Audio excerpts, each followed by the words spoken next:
now rocking with the hottest boxing podcast in the land with your host, Coach Malachi Williams. True.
For the thousands in attendance and the millions watching around the world, ladies and gentlemen, let's get ready to rumble!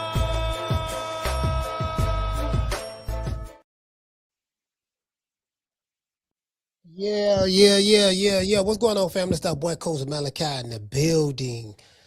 Peace to the family, man. Make sure y'all can hear me. Yeah, but look like y'all can hear me because I can hear me over here and I can hear me over here. So I want to make sure y'all can hear me good. I want to make sure I'm clear. Hold on. Y'all hold on. Let me make sure we good and clear. Seems like all sounds will go over here, but let me just make sure. Yep. Yeah, we good. We good. You know, it's these, man, I got these old cheap ass earbuds, bro. Like they're so convenient, but I keep saying I'm gonna buy me some more. Matter of fact, let me just do the shit now. Shit, while we live on air. I keep saying I'm gonna buy me some more. Yeah, man, what's going on, man? D4L, what's going on, fam? Boy, we're gonna have a good one today, boy. Bet you can't do it like me. Yeah. I wrote some shit down. We gonna cover this tomorrow, though. I want to talk about this so bad today. So bad, I want to talk about this today. So bad. Matter of fact, I'm gonna touch on it though. Yeah, I'm gonna touch on it today. It's only right that I touch on it. Yeah, I'm gonna touch on it today. Cause I gotta prove a point. I'm touching on it to prove a point. You know what I mean? I got these guys figured out. This shit too easy. This shit, but boxing. Listen, YouTube boxing, social media boxing, fans and content creators are like, I know it's like clockwork. This shit's so predictable. And I'm gonna prove a point. Big Money Walk. What's going on, Big Money Walk? What's going on, fam? Big Money Walk. Yes, sir. Hey, boy, that's a hell of a name there, boy. Big Money Walk. Boy, listen, I had a homeboy named Big Money Grip. You know what I'm saying? Yeah, boy, they call him, what's his nickname? Big Money Grip, because he always got a knot of money in his pocket. He keep a grip in his pocket. He keep a grip. Big Money Grip. You get what I'm saying? But I had a homeboy named Griff, like McGriff, and we used to call him Big Money Griff. Yeah.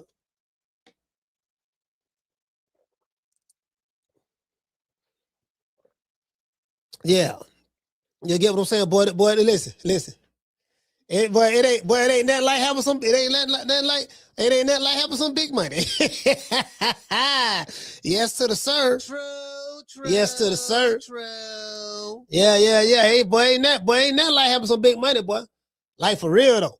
You get what I'm saying, man? I was sitting there thinking that I had just wrapped up my training class, right? Told her, listen, I'm gonna need some help.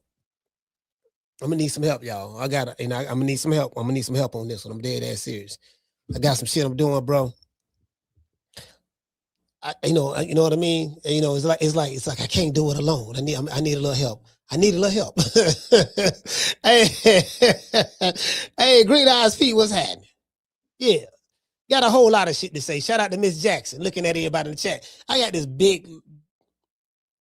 this 49-inch Samsung monitor. And I used to have it right here, right? In front of the camera. You know, so that, you know what I mean? But then something told me, no, just move it to the side, to the right.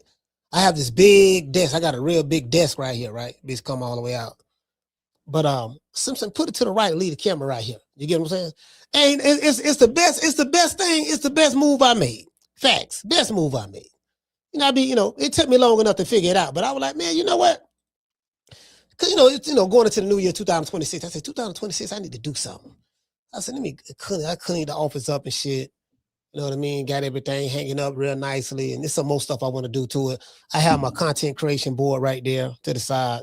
As a matter of fact, hold on, did I say something about I came up with an ad. I came up with an ad for a barbecue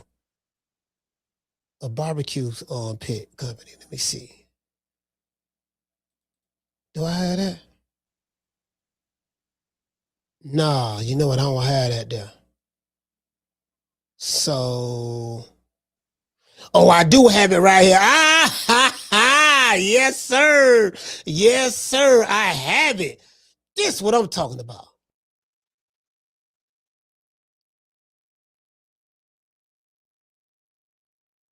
Oh, I got it right here, dog. Yeah, I got it right here. Hold on. Man, I came up with it. See, this is the thing, right? I told y'all I'm a walking idea. Right? So this is what it is. So, you be walking and shit. So I'm on a good green today, right? I'm on right now I've been smoking on the hybrid. I got a hybrid called let's call.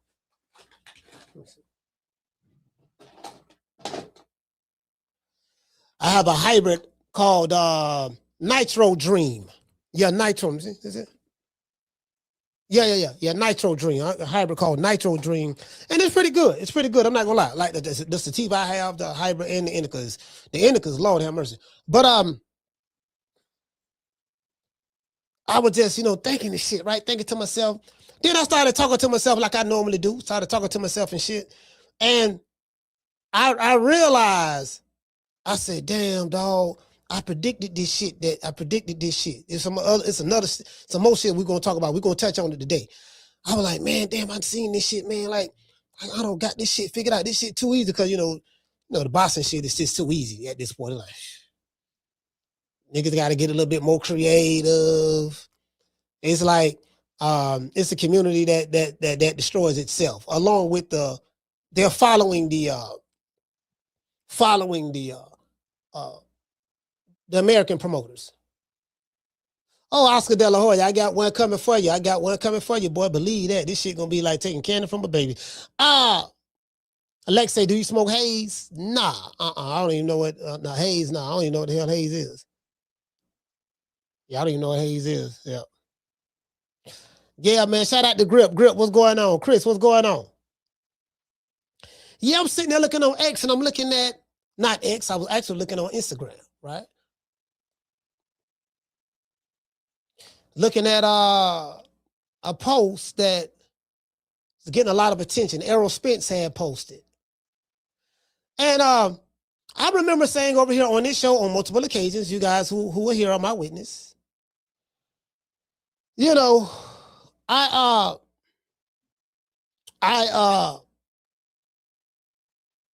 said that, because no one is saying it. It's like, okay, motherfucker, Vergil Ortiz interviewing somebody, he say some shit, bam. There's no pushback. Because there's no, wait a minute, hold on, how you gonna do this when such and such? You don't feel that damn about you doing that. It's kind of like you kind of cherry picking a guy who hasn't fought in a while and you just trying to use his name and notoriety to help add to, try to build your name up more or whatever. You know what I mean? Like, no one asks these questions. I said, okay. I said, all right, shit, ain't nobody saying that. Then Oscar De La Hoya say something. Won't this be the such and such? And then same thing with my man Ron Goodall. Shout out to Ron Goodall. That's my guy over there at Fight Hype. That's my guy. I rock with Ron Goodall. Good guy. However, I gotta give him some pushback. Just like when you interview Roland Romero. Man, I ain't fighting no Jerry Haynes, man. I ain't interested in that, man. I ain't interested. What's the bigger fight? Let me see. Thanks for shit.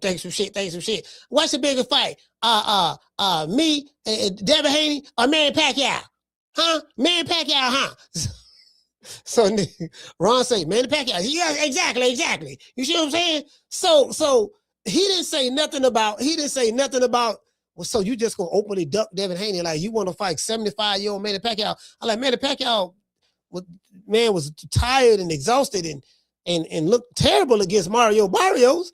You know what I mean? And Mario Barrios didn't look good his goddamn self. So, like why you want to fight 75-year-old Manny Pacquiao? You can fight a young lion like someone that's around your age, like a Devin Haney, and you can put hands and foot on him. You don't beat Ryan Garcia. So you can go ahead and do that. Nah, man, Pacquiao, man, where you at? Hold on, wait, let me see something. Hold on. Wait a minute. Hold on, y'all. Phone ring. Where the sidekick? I got the sidekick. Do I have it? Let me see, I got the sidekick. See what else I got. Oh, now. Yeah, hold on. I got a beeper. I got the iPhone 7 Plus, and I got the sidekick. So hold on, y'all. Hold on. Motherfucker here. I want y'all to see something. Right now, I have multiple ways that I can communicate and you can get in contact with me. I got a beeper. I still got the doggone I still got the GoCom. I still got the GoCom beeper. I got this here. You know what I mean? I got a beeper. I got my trusted sidekick. Some of you jitterboys, y'all don't know nothing about this technology right here. Like this here was this was the hell of a cell phone back then. You know what I mean? This is kind of like, like the BlackBerry and all that stuff there. The BlackBerry, you can push up right here and go to type and send text messages and stuff like that on here. You get what I'm saying? As well as call. Y'all, you jitterboys don't know nothing about this here. Some of y'all, this might be before y'all time right here. That was like probably like the late 90s. This is late 90s right here. Late 90s, early 2000s. Late 90s. Then I got the, you know what I mean? I got the iPhone 7 Pro, iPhone 7 Plus, my bad, 7 Pro Max. Got this here right here, the iPhone 7. It ain't on yet, but it's still, you know what I mean? I can turn it on. Let me see. I gotta charge it up. But you get what I'm saying.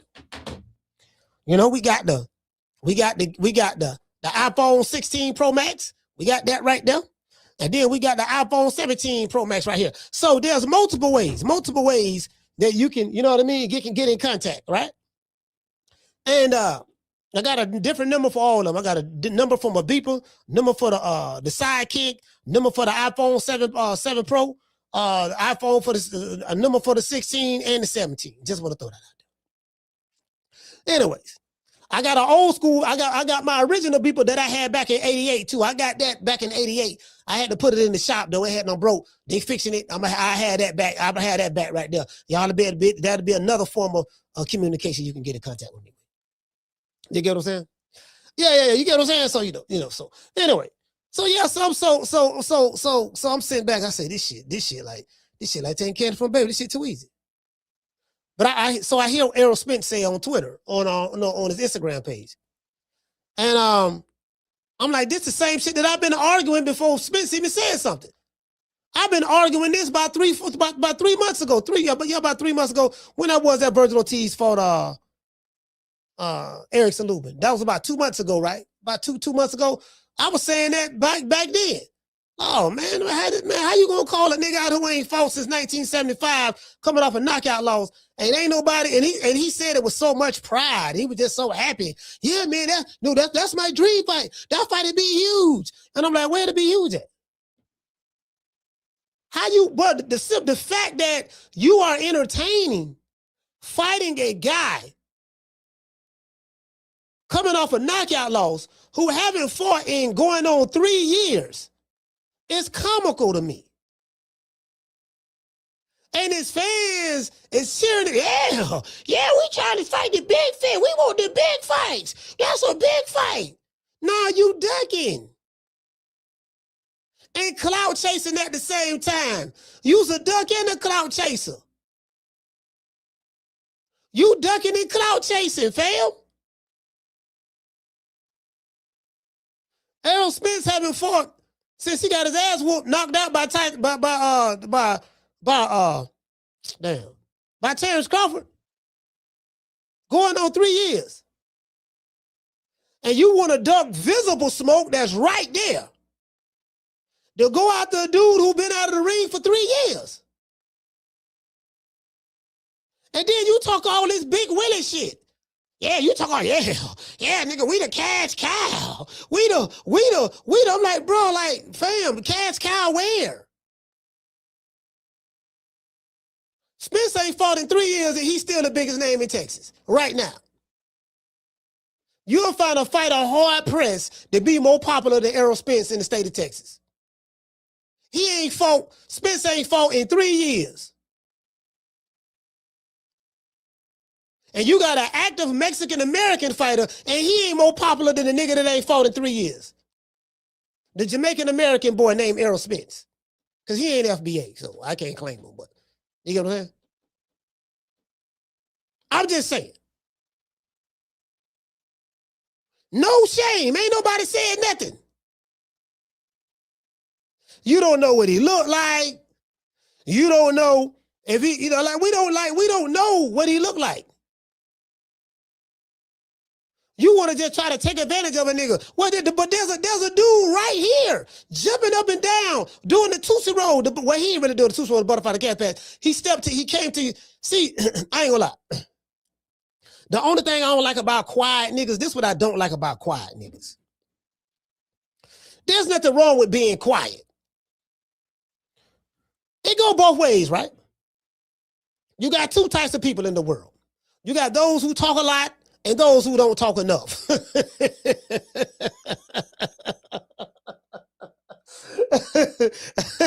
Hey, you got two types of people in the world. Those who talk a lot, and those who don't talk enough. True.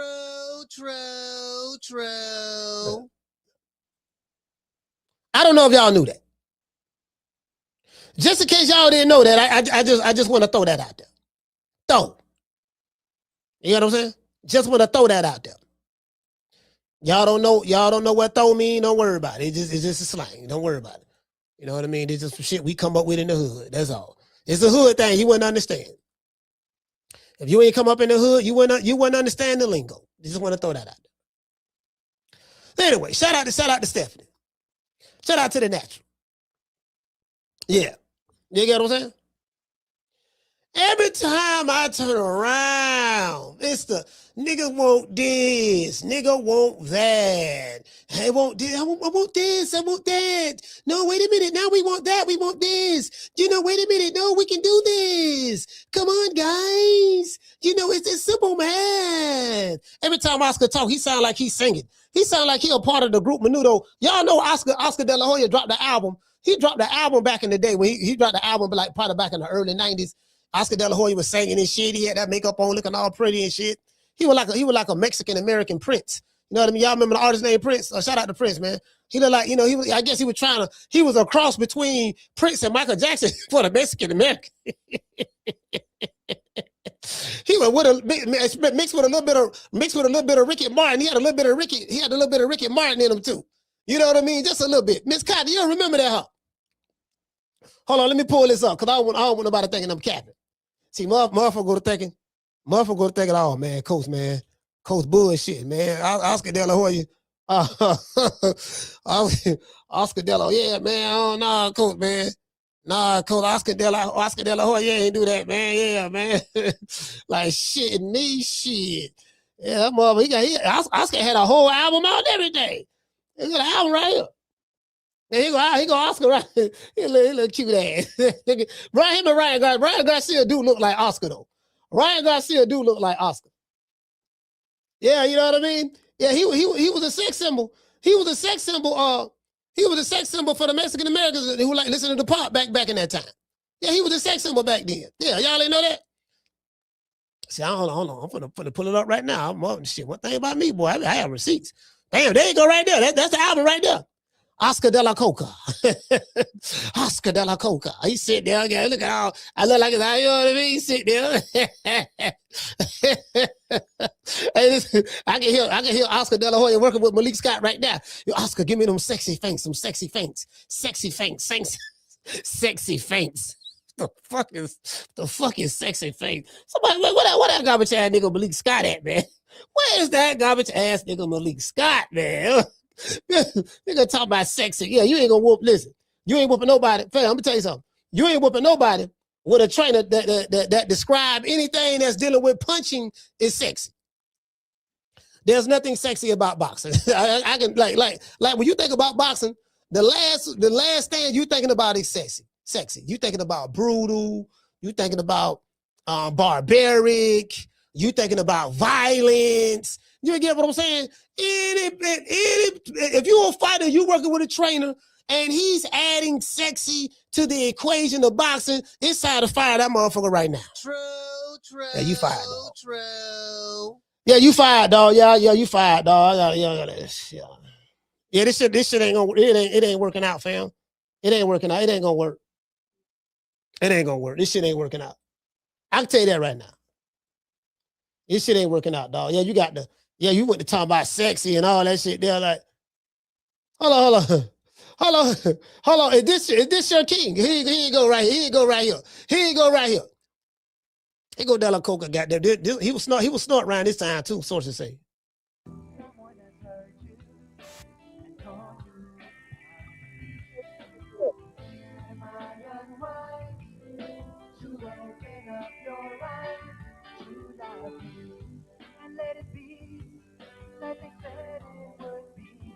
Okay. So you know what I'm saying? I ain't never heard of soft mosque. That's my first time ever in the soft mosque. Like literally, first time you know what I mean? I'm like, I ain't know nobody about the shit. That's all I'm saying. I ain't know nobody about it. I heard it with quadruple wood back then, but I wasn't sure. Maybe they bought it in LA. He's from East LA, right? Somebody from East LA called me and tell me, guys, if y'all old enough to know better, did y'all cop that Oscar De La Hoya album back about 93, 93, 94? Did y'all cop the album? Let the old boy know. I just want to know. Did y'all buy the album or not? You get what I'm saying?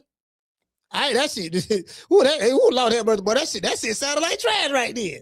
Fake ass. He was trying to look like Ricky Martin. Y'all go back and look at Ricky Martin when Ricky Martin was singing this shit. He tried to look like fake ass Ricky Martin. He wanted to be Ricky Martin so bad.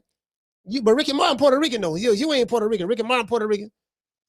Ricky Martin turned out to be sweet though. He did admit that he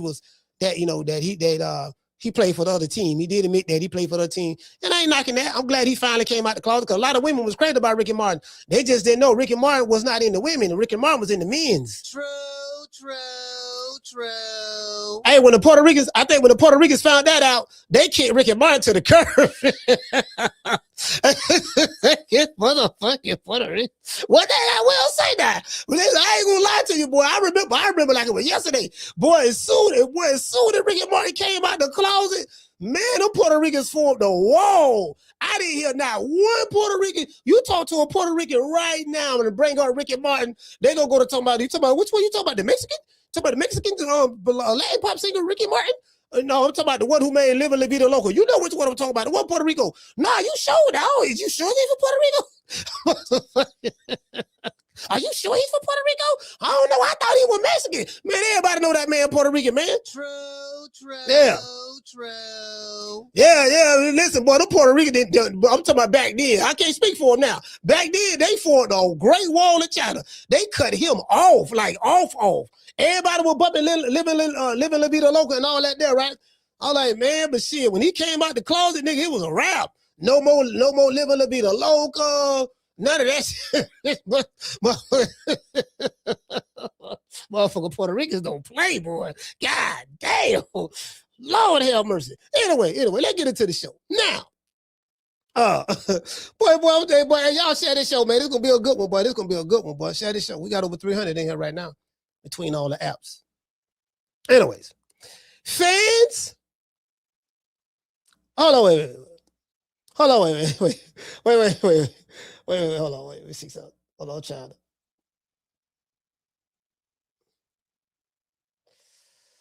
Let's see what's up. Fans frustrated with Errol Spence. I got to show y'all this shit up. For calling out other fighters. You know what I mean? For mentioning his name. I got the receipts. Fans call out Errol Spence. They pretty much frustrated with him for calling out other fighters who mentioning his name. I'm looking at the comment section, right? And it shocked me because, you know, a lot of people have a lot of love for Spence, but I think a lot of Errol Spence fans are very bitter right now. They're very bitter. You know, you got to understand, like, You know, they hated Bud with a passion. Not all of them, but a good number of them. They hated him with a passion from every drop of blood in their body. Why? I have no idea. Then on top of that, then he knocked out the king. He knocked out the Spence, the big fish, the Jamaican American. You know what I mean? Got the Jamaican American. Shout out to Spence. Knocked him out. And you know, I'm talking about he did him dirty too. Like he did him dirty. Like Bud beat Errol Spence worse than I've ever seen anybody he's beaten. Like he dog walked this dude. Like he did whatever he wanted to do with him.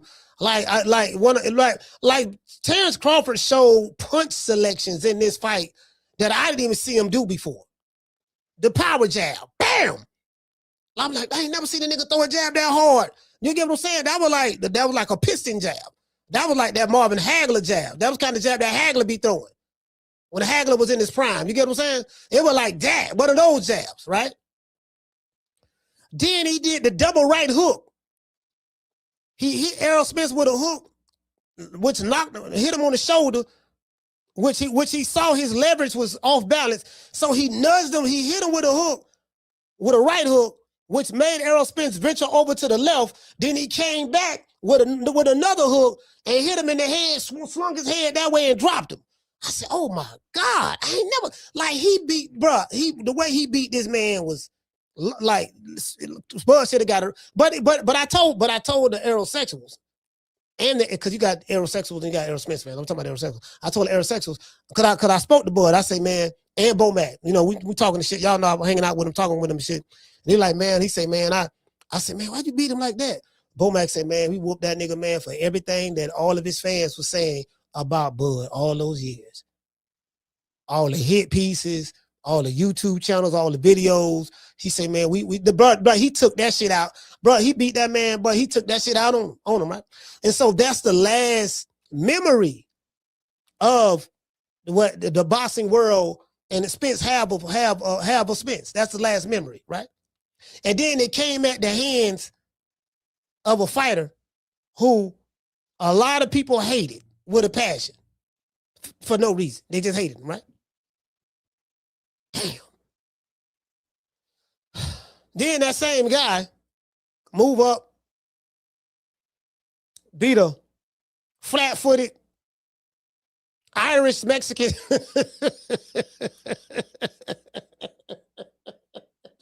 from Guadalajara, Mexico.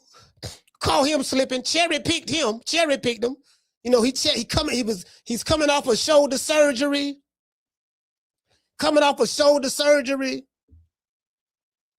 3 years older. So he an old man. And he caught that boy. He caught that boy slipping. Caught him slipping. You know what I'm saying? Hooked up with Turk Island Sheik. Said, look, man, can you make this fight happen? Don't worry, brother. I got it. You know what I mean? When it made that happen, beat the brakes off of him, beat him. You know what I mean? Had him about to quit. The man doing the stanky leg.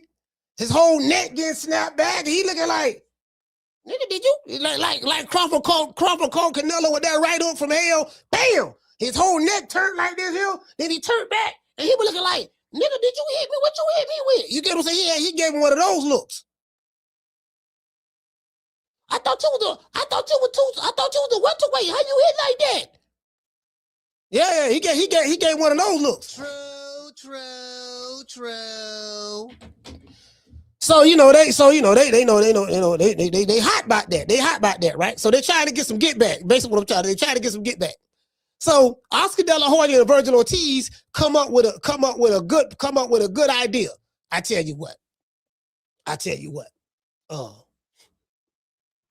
I don't know we can get back for Canelo. I know we can get back with this guy Boots, because they say that he's Crawford 2.0. And if he's Crawford 2.0 like we think he is, then we saw what Crawford did to Canelo, which Canelo is Boots Ennis's that's Boots Ennis's favorite, one of his favorite fighters. He's a good friend of Canelo. And he showed him all of the slick black fighter moves. And even though that Boots showed Canelo all of the slick black fighter moves, it did not work. It didn't work. So you saw what Crawford did to him. So now what we have to figure out, what we got to factor in is this. It's a good chance that, the very same thing that happened to him, to Canelo, can happen to USA, because, I just want to tell you, I can hear the negotiations now. I just want to tell you, I don't know, we can't let him win, because if he win, then, this is not just a regular fight. It's, you got to understand, we train we don't took an L already. We just try to make sure we don't take another one. True. You can stay away from the, you can fight the Erickson Lubins and fight the Frederick Lawsons and fight those guys, but stay away from this guy from Philly. And I'm like, listen, it's a good chance you can fight the dude and beat him.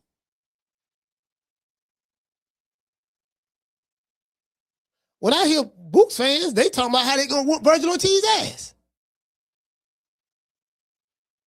When I hear Vergil side, they ain't talking about whooping Boots' ass. You notice the language is different. The language is totally different. One side talking about, yeah, dog, shit, man, we finna, that motherfucker flat-footed, man, we finna beat the brakes off this motherfucker, man. I ain't talking about necessarily Boots himself. I'm talking about his, those guys from Philly with the YouTube channels. Yeah, man, we finna beat the brakes off this motherfucker. You know what I'm saying? This shit, soon that motherfucker fuck up, sign that contract. He fuck around and sign that contract, but nigga, it's a wrap. You get what I'm saying? But on the other side, yeah, man, you haven't fought anybody. And, I'm the A side. And, yeah, man, I'm a bigger star than you. I'm a star. And, I have options. I don't need you. You need me. And I'm like, oh, I see what it is. True. Yeah. They ain't saying we'll whoop his ass. They saying everything other than that. Y'all need 60-40. 65-35. Okay. Yeah, 70-30. Bro, it's like they just keep moving the goalposts. I'm like, oh, okay. Yeah, I see what's going on. Anyway. But hold on, I know how we can get some get back. What's that, Oscar? Let's fight Errol Spence. Errol Spence? Yeah, the guy who hasn't fought in 3 years who's coming off a knockout loss. Let's fight him. He's the biggest name in Texas. You know what I mean? Yeah, we can get him in the ring, and that'll be a massive fight, a big fight. That's a huge fight. That's a mega fight. That's way bigger than the Boots Ennis fight. And they sitting back talking like, hey, that's a good idea. Now, ain't nobody talked to Spence about this. I was saying that about over 2 months ago. Wasn't nobody talk? Did anybody talk to Spence about this? Hey, Schoolo, that's what I was saying. Okay, y'all talking like this is a foregone conclusion. Who spoke this? I haven't heard Spence say anything about any of this. Shout out to Miss Sheila. Shout out to real Coach Ron. Carter Dennis, what's up? They got it all figured out already. They got it all figured out. Yeah, dog, we gonna fight LB, dog, in Dallas Stadium, dog. We gonna do 90,000. Boy, it's gonna be a huge fight. Only problem is ain't nobody spoke to Spence. True. But he ducks, boy. I said, boy, he ducks, boy. These motherfuckers is ducking for real, boy. They not even trying to hide the ducking. That's what get me, right? I'm like, bro, like they just outright ducking now. I'm talking about Darkwing Duck, Scrooge McDuck, Launchpad McDuck, Howard the Duck, Daffy Duck, Donald Duck, the Aflac Duck, just whatever duck you can think of. That's what they doing over there, Golden Boy. True.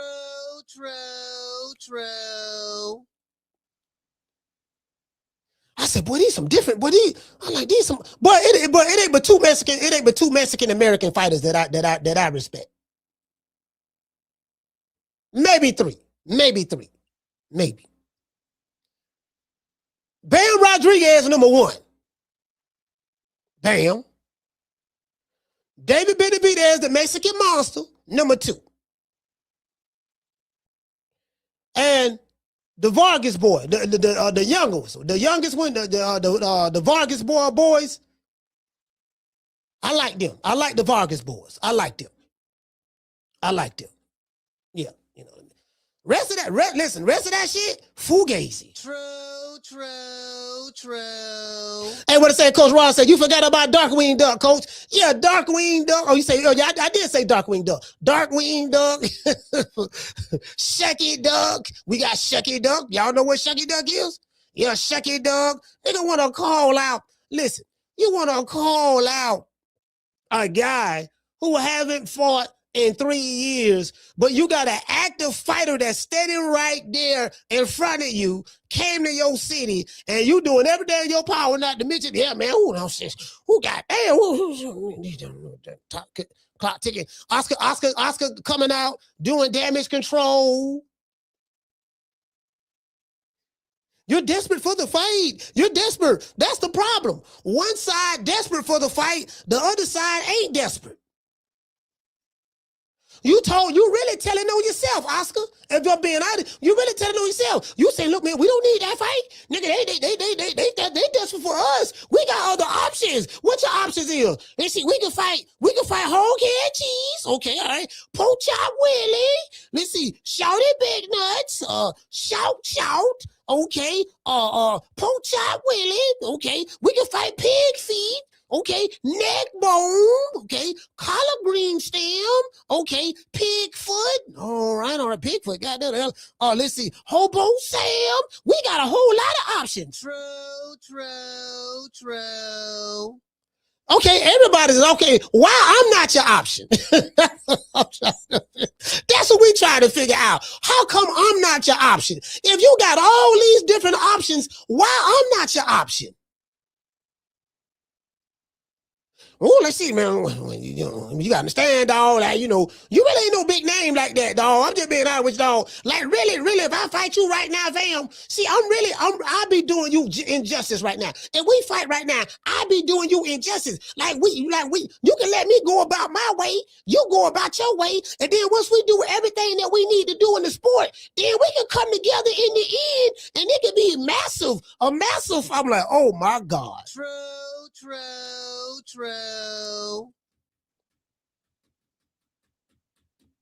I said, these motherfuckers some cowards. They cowards, dog. They cowards.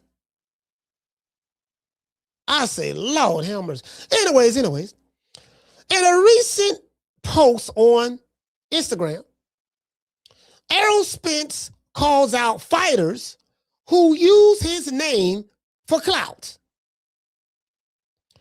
Lord have mercy. Spence is referring to fighters like Vergil Ortiz, who openly mentions his name for a fight.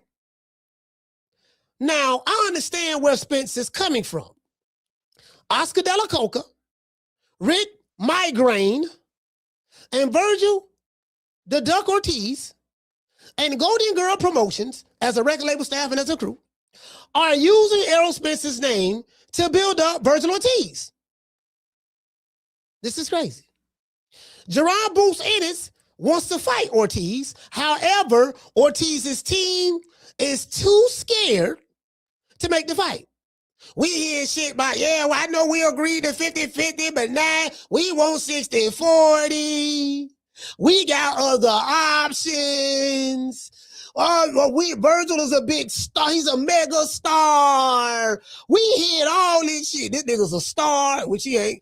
Oh my gosh. Oh, no, shit. This fight is gonna do millions. Like this fight is big. It's gonna do millions. In one breath, he says we're looking to make the biggest fights possible in the sport, and we're looking forward to working with Al Haymon and all that stuff there. In one breath, and then the very next breath, he diminishes the next big fight that can be made in the sport. True.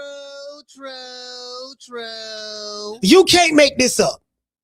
You say that, I want to make the best fights possible in boxing. He said that in one breath, and the very next sentence, go to decking for another fight. To this day. I say, am I the only one that see this shit?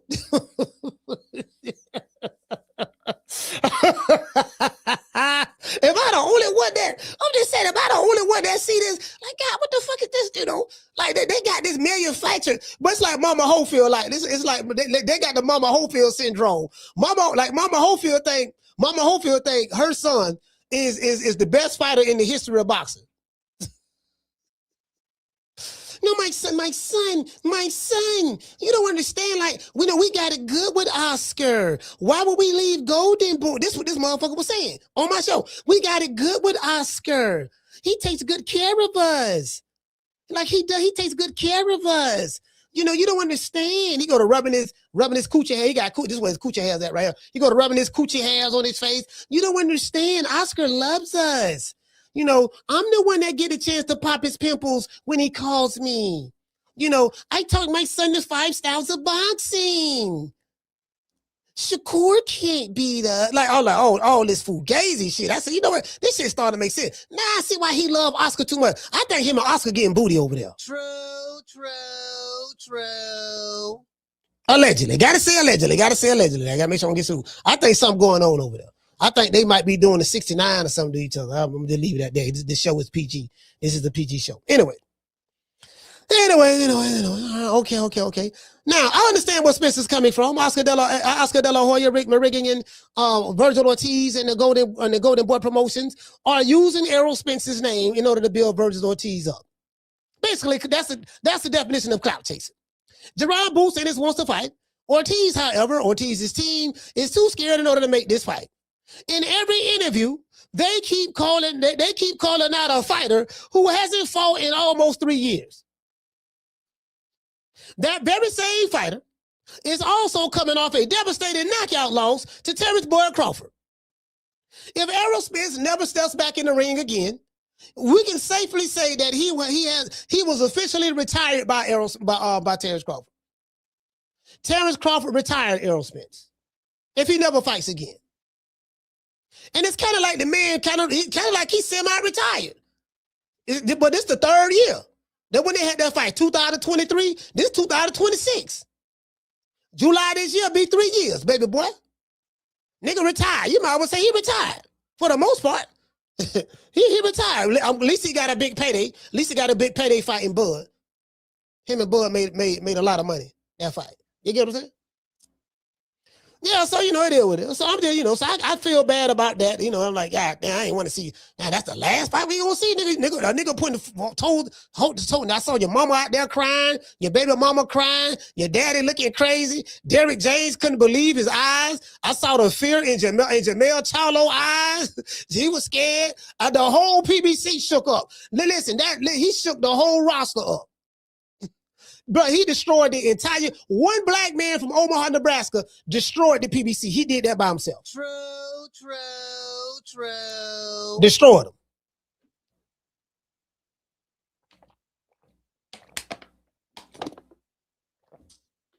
Yeah, he did. Ran through that shit like Snoop Dogg and the Dog Pound did, in 95 when they came out, when the Dog Pound came out with that New York video, kicking down the World Trade Building, kicking down the Empire State Building and all that. He came in that motherfucker, New York.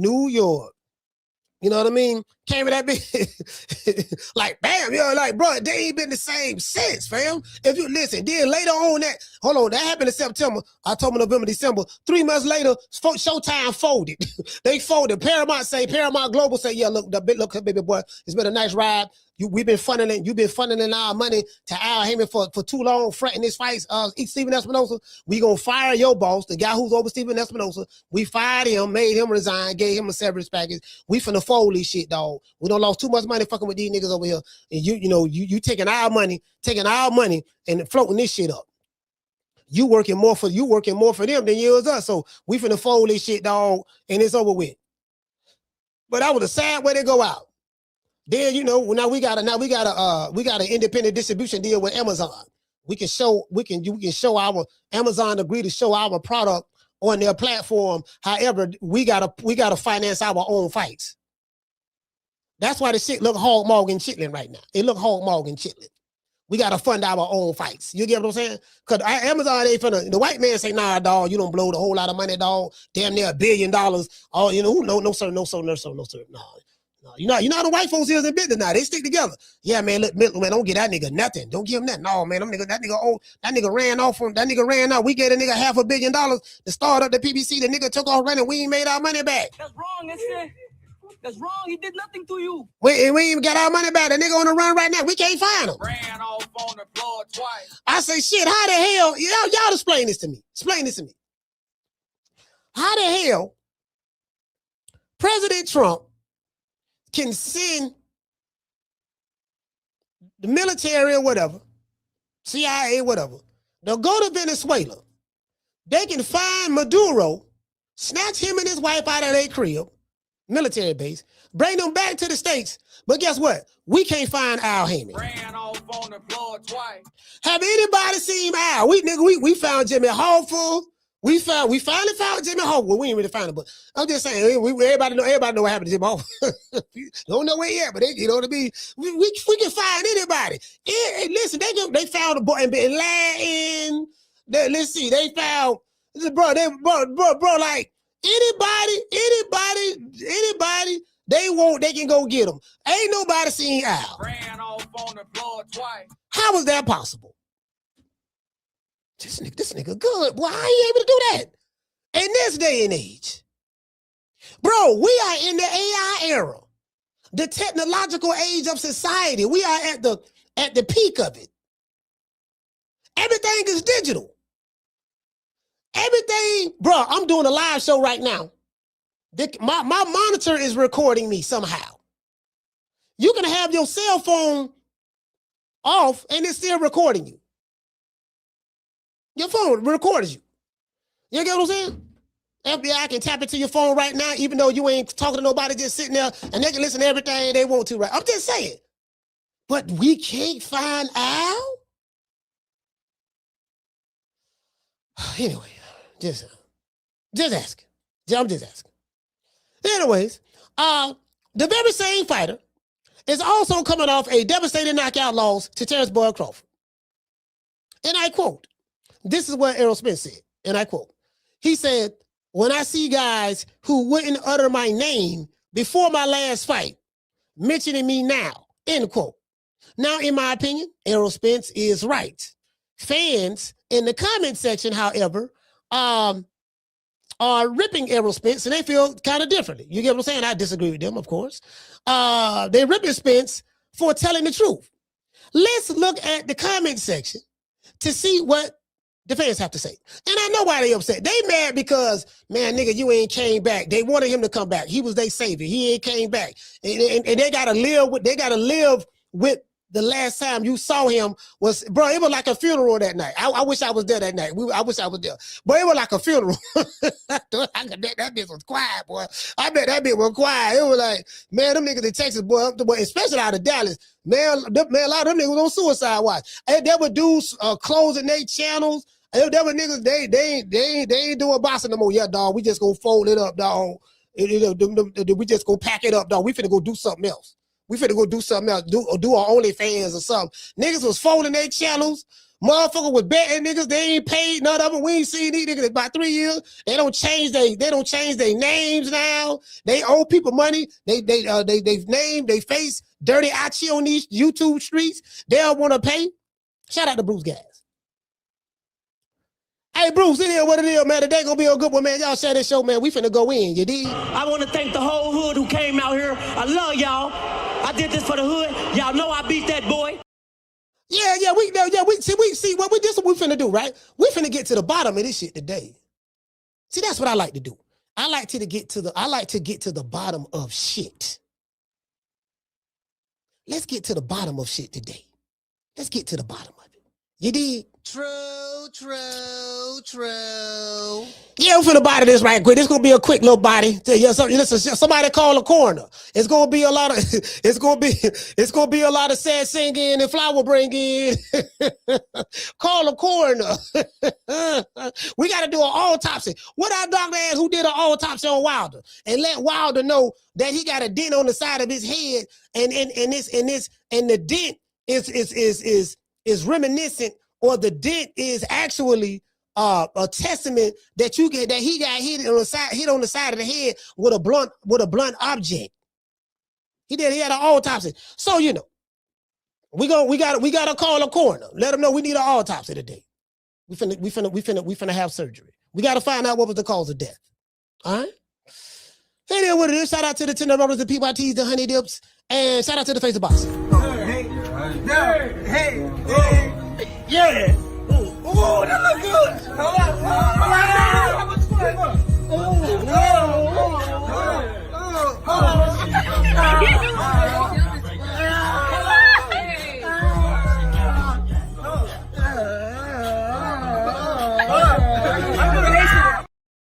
Yeah, Yeah, man, and another thing, man, the phone lines will be open. I will be dropping it. Anybody got a problem with the coach, you will be able to call the show when I drop these phone lines. Please do not tuck your tail. I want to see them internet gangsters. I will be here. You dig? Riley, get him. Look, fuck you.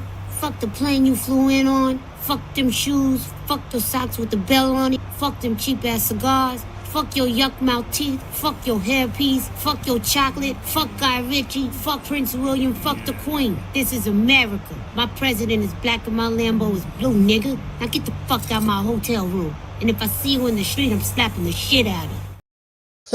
He did. So motherfucker had the nerve to talk about compare this motherfucker. He'll fit right in with Hagler.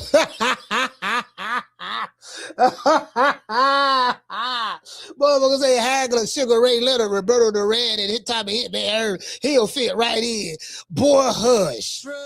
Shit. Boy, these niggas, boy. Yeah, you can tell them new booties that. You can tell these motherfuckers who come from influencer boxing. You can tell these motherfuckers who come from the gaming world and just start watching boxing, that's over here in boxing right now online. You can tell them that. Because they don't know no better. You can't tell me that shit. I know better. Boy, I know better. I swear for God, I know better. Shit. Man, ain't a nigga alive today. Ain't a nigga alive today can walk that walk. Shit. Yeah. These niggas ain't built like that. This shit don't got soft over here. I'm talking about cunt coochie. You dig? Anyway, let's go over here. Let's do this shit. Where do I want to start? Let's start right here. Where do I want to start? Let me see. Where do I want to start? No, I don't want to start there. That's going to be a good one. Now, I do not want to start there. Oh, yes, that one there. Okay, let's pull this. I got so many. You know when you have so many receipts? I want to show y'all this here. I want to show y'all this first. Hold on. Before I do that, let's do this. Where is that? Hold on, let me pull it up. Oh, shake it, quack. Let's get it. Let's go. Let's do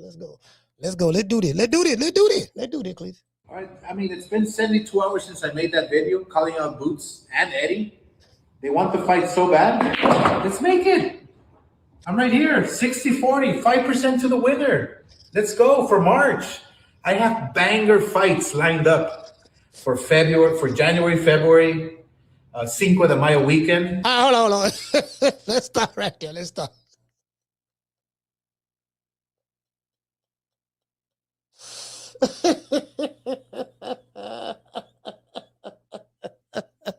He say, I have banger fights lined up. I have banger fight. Nigga, what banger fight? What fights? Listen, what fights you got lined up? What banger fights you got lined up at Goldie Boy? Like, come on, come on, give me, like, for real, though. I got banger fights lined up. Like, name them. What the fuck? See, I'm here, man. Shit. Listen, man, I have Ryan Garcia, Mario Barrios. That ain't no banger fight. The only time Ryan Garcia can sell is if he fighting somebody who look like me. When he fighting them another Mexican American fighter or another, they don't do shit. Cause there's no intrigue or nothing exciting about it. I'm just being honest. You get what I'm saying? We got another banger fight coming up. Nigga, please. True. Oh, Lord have mercy. Let's go over here. Let's go over here. Now let's go over here. Let's get this fight done. The fans want to see it, but guess what? Vergil has other options. So if you want it, call me.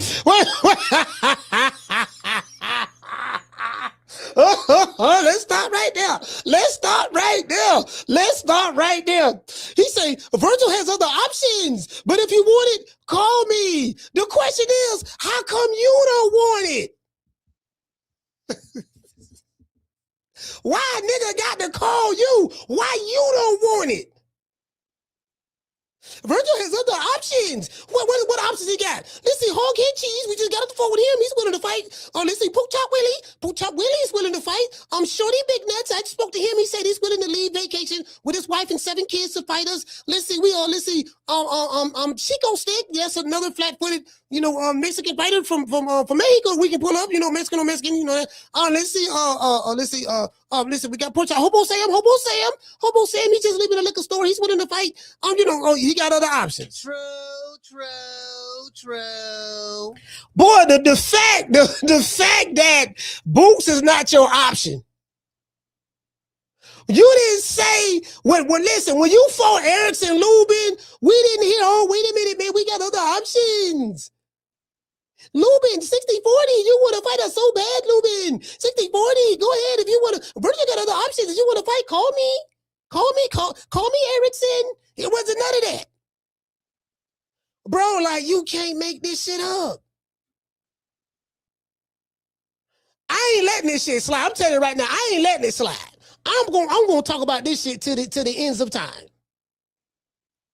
I'm gonna talk about this shit to the ends of time. I'm not letting this slide. Not me. Shout out to everybody. We got 500 people in the chat between 2 YouTube channels and X. I ain't letting it slide. If y'all think I'm gonna drop this anytime soon, you are sadly mistaken. True. Boy, you sadly mistaken, boy. Boy, listen. See this what I see. I don't know about y'all. But I smell something. Right? I'm just being honest with y'all. Hold on. Wait, where we at? I don't listen. I'm gonna just be honest with y'all. Hold on. Lord have mercy. Where we at? Hold on. I'm trying to find it, boy. I smell something. Y'all know what I smell coming out of Golden Boy Promotions as a record label staff and as a crew? And Vergil Ortiz's team, y'all know what I smell? I smell something, man. You smell something? I definitely smell something out here. I smell pussy. Boy, that shit over there, boy. I'm like, Lord have mercy. I'm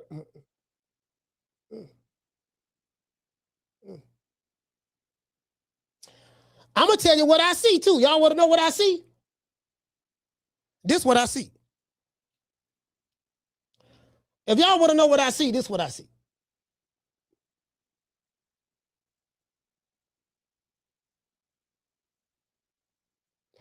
Y'all know me. I'm known to keep pressure. I'm known to apply pressure. This is what we do. We Let's go check these guys out again here. Get a little closer angle on them. Golden Boy Promotions right now. This the back. This the office. This where everybody meet up at. See Vergil right there. Vergil Ortiz, Daddy right there.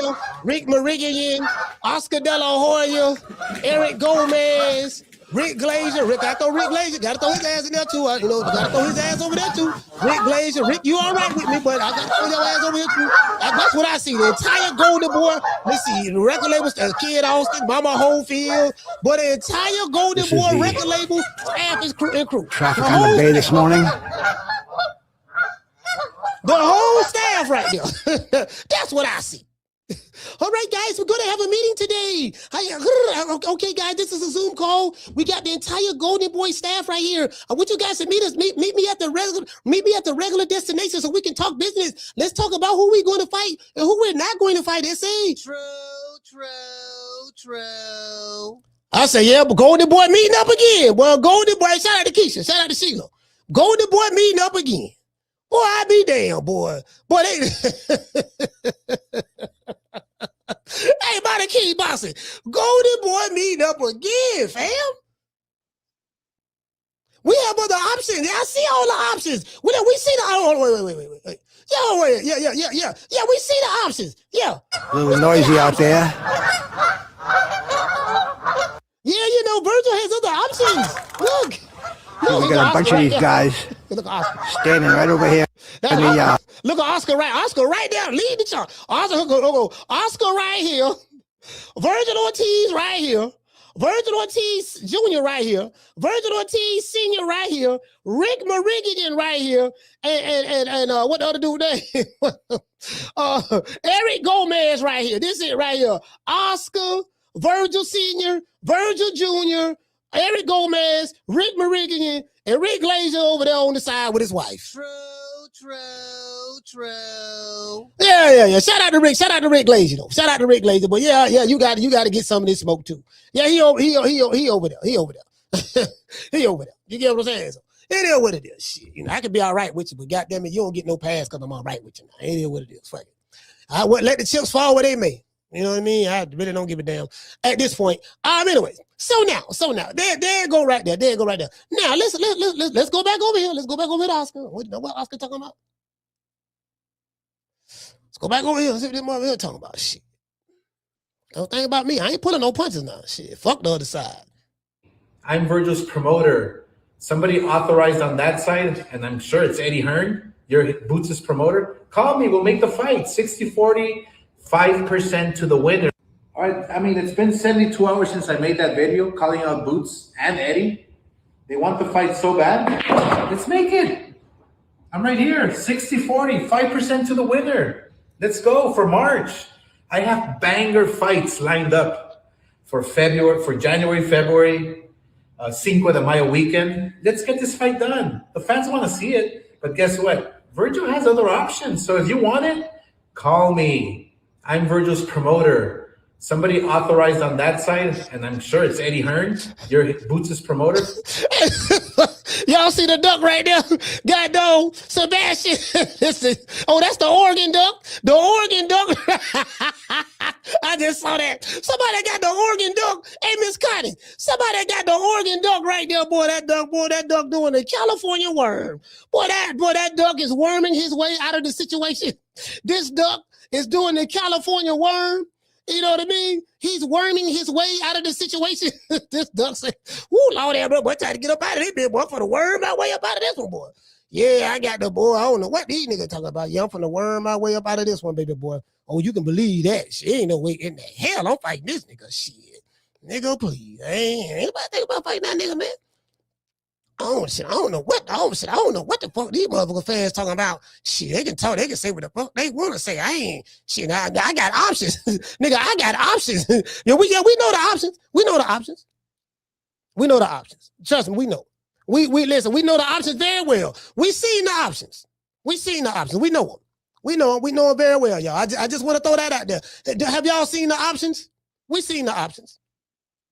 Yes.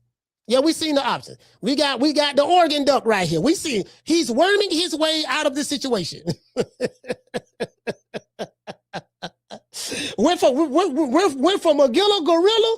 He went from Magilla Gorilla to to Mother Teresa. Here go Oscar. He said, "I'm waiting for your call. I seriously thought you wanted to fight so bad." Wait.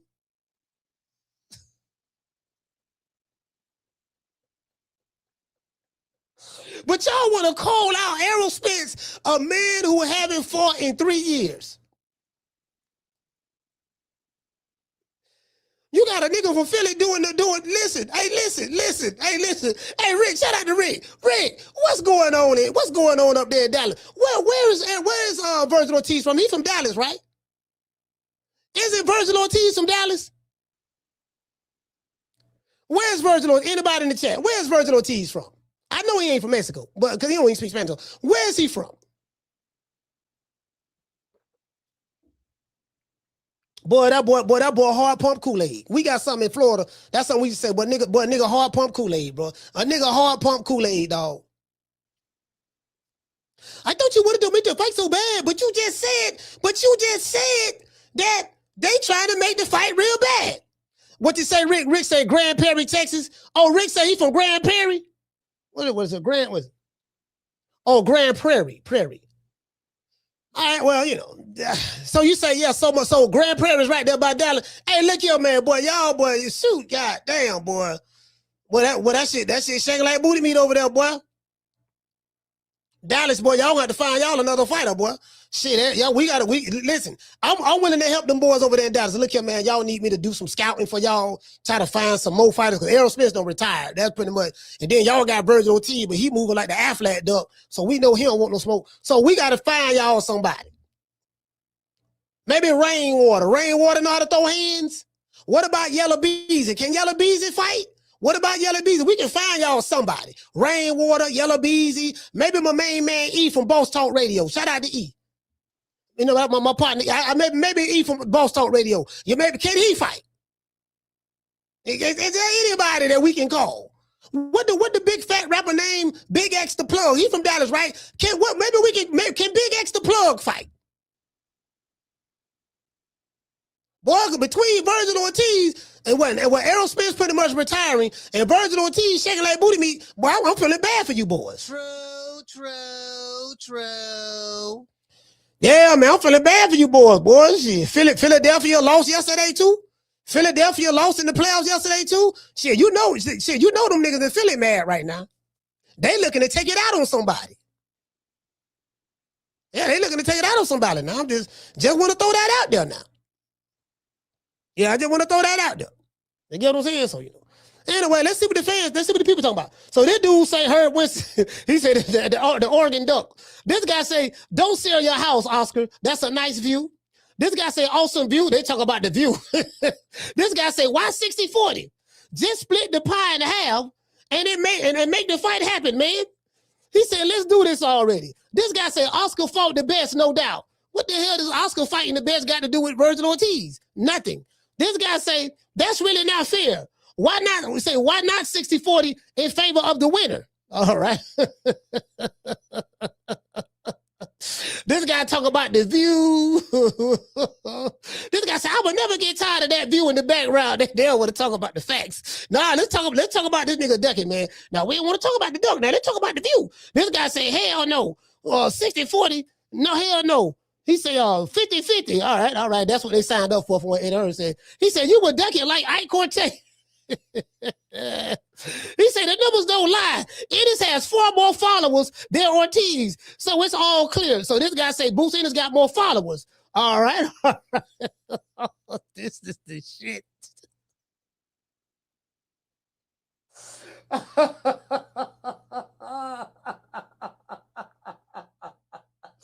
Man, this nigga, boy, them fighters, what's up with these fighters, man? They're all making Texas look. I ain't gonna put this on Texas. I can't put this on Texas. I gotta put this on Prairie, where you from? Grand Prairie, Texas? Yeah, I gotta put this on them. I don't know how close that is to Dallas. Do anybody in Dallas claim Grand Prairie? Do y'all claim Grand Prairie? I need to get some information first. Because if y'all claim it now, y'all got to take this L. Listen, I'm telling y'all right now, if you from Dallas and you claiming Grand Prairie, y'all got to take this L collectively. You have to collectively take this L. Shout out to Miss Connie. I just want to throw that out there now. You know, if y'all claiming Grand Prairie now, I'm giving y'all the way out. If you from Dallas, I'm giving y'all the way out. If you claiming Grand Prairie, you have to collectively take this L. That's all I'm saying. By a show of hands, who claiming it? In the chat. You from Texas? If you're claiming Grand Prairie, by a show of hands, say it with your chest. To this day. True. By a show of hands. Now, y'all don't, you know, by the time y'all hear my voice, I'm like 10 to 12 seconds ahead of y'all. So.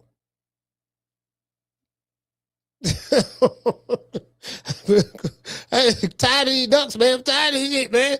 You know, meanwhile at the headquarters of Golden Boy. At the headquarters of Golden Boy. God. This is something you don't see. All these geese and duck. Let me tell y'all something. I'm from the South. There's no difference to me between the geese and the duck. It's the same thing. They're part of the same family. The geese, the geese and the ducks, the geese is a part of the duck family. Or the duck is a part of the geese family. It's the same thing. One honks like honking the horn, and the other one quacks. But it's the same thing. You get what I'm saying? They just speak different languages. That's all. They speak different languages, the same thing. You dig? True. All this shit the same. Every day. Now, this is Brew Gas. He say every day. Damn, they meeting every day? Bruce say every day. Well, these motherfuckers alert. Oscar right here. Vergil right there. Vergil Ortiz Sr. right there. Mirigian right there. Rick Glaze over here somewhere. He over there somewhere. Rick Glaze over there somewhere. Hey, guys. Look at that. Bruce Gas trying to talk to him. Hey, guys. Oh, and they quacking too. They saying quack. Oh, and they quacking. Oh, so the geese. Oh, I didn't know that. Y'all heard that? The geese, they honking and quacking. Oh. Damn, I ain't know that. I would listen to this all this time and just realizing that. Y'all hear this? As you can see.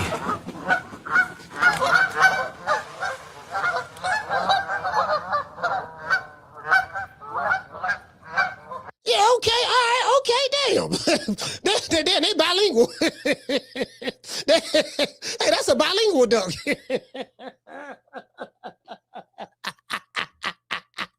Hey, that's a bilingual duck. I didn't know that. You get what I'm saying? Yeah, you learn something new every day. You learn something new every day. Every day. You get what I'm saying? To this day. Boy, you learn something new every day. All right, cool. All right, so we heard what Oscar had to say. So just in case y'all forgot. This what Oscar is saying. This what Oscar's saying right here. Of course, I'm finna body this shit. Y'all know that. So y'all know what's coming. Call me. We'll make the fight. 60-40, 5% to the winner. All right. I mean, it's been 72 hours since I made that video calling out Boots and Eddie. They want the fight so bad. Let's make it. I'm right here. 60-40, 5% to the winner. Let's go for March.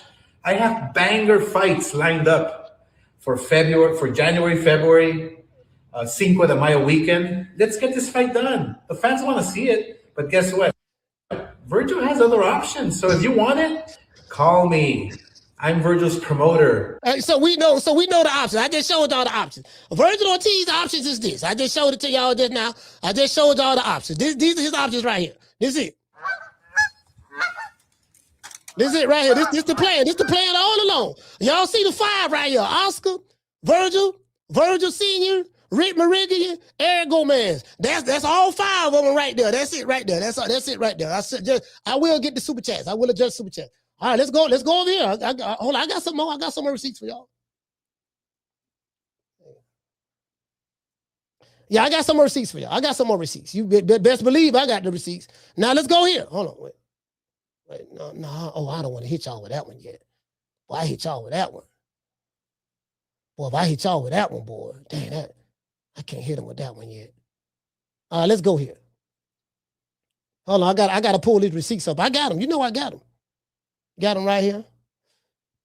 Oh, I got them right here, boy. All right, let's see. Okay, this is Eddie Hearn replying back. Oh, boy. And see, this is the problem that I have. You calling out Errol Spence, a guy who haven't fought in 3 years, using his name for clout, when the guy who everybody wants you to fight, the guy who you say you signed up to fight, you said you signed up to fight him, what's the problem now? He ducked us in the past, and you ducked him in the past. Okay, look, I'm willing to let bygones be bygones. That's what I said. What's going on right now? 2026, January 12th, 2026, 4:16 p.m. Eastern Standard Time. What's the issue right now? Well, when we wanted to fight him, last year, he said this and he did that. Okay, what's the problem right now, January 12th, 2026? I remember when Turkey Ali Sheik, our side said yes before, and they did this. Okay, what about what's going on right now? And yes, Robert Garcia did say that we'll be ready for him in 4 or 5 years, Boots Ennis, but we tried and this what we did. They said some mean things about my dad on Twitter. Okay, forget all that. What about right now, January 12, 2026? What's the problem now? Well, I have other options, listen, why does he want to fight me so bad right now? That's not the question. The question is why you don't want to fight him right now. That's the question. Why you don't want to fight him right now? R.I.P. man to the legend man, Dr. Khalid Muhammad. I did security for my brother, Dr. Khalid Muhammad. I met the brother 4 times. 4 times. I ain't never met a human being like Khalid. Dead ass serious. That's another story for another day. I think Dr. Khalid his birth name was Harold, but he's from Houston. Nigga want to go to talking about what you said about him in the 5th grade. I remember when I was in the amateurs and your dad, he kicked over my spit bucket. I remember that. Nigga want to go to talk about the amateurs, what happened in elementary. Well, you sent me a mean tweet. Somebody from your team sent me a mean tweet. When I couldn't make 147 anymore. That's not right. I'm like, bro, we gotta hear all this stuff there. True.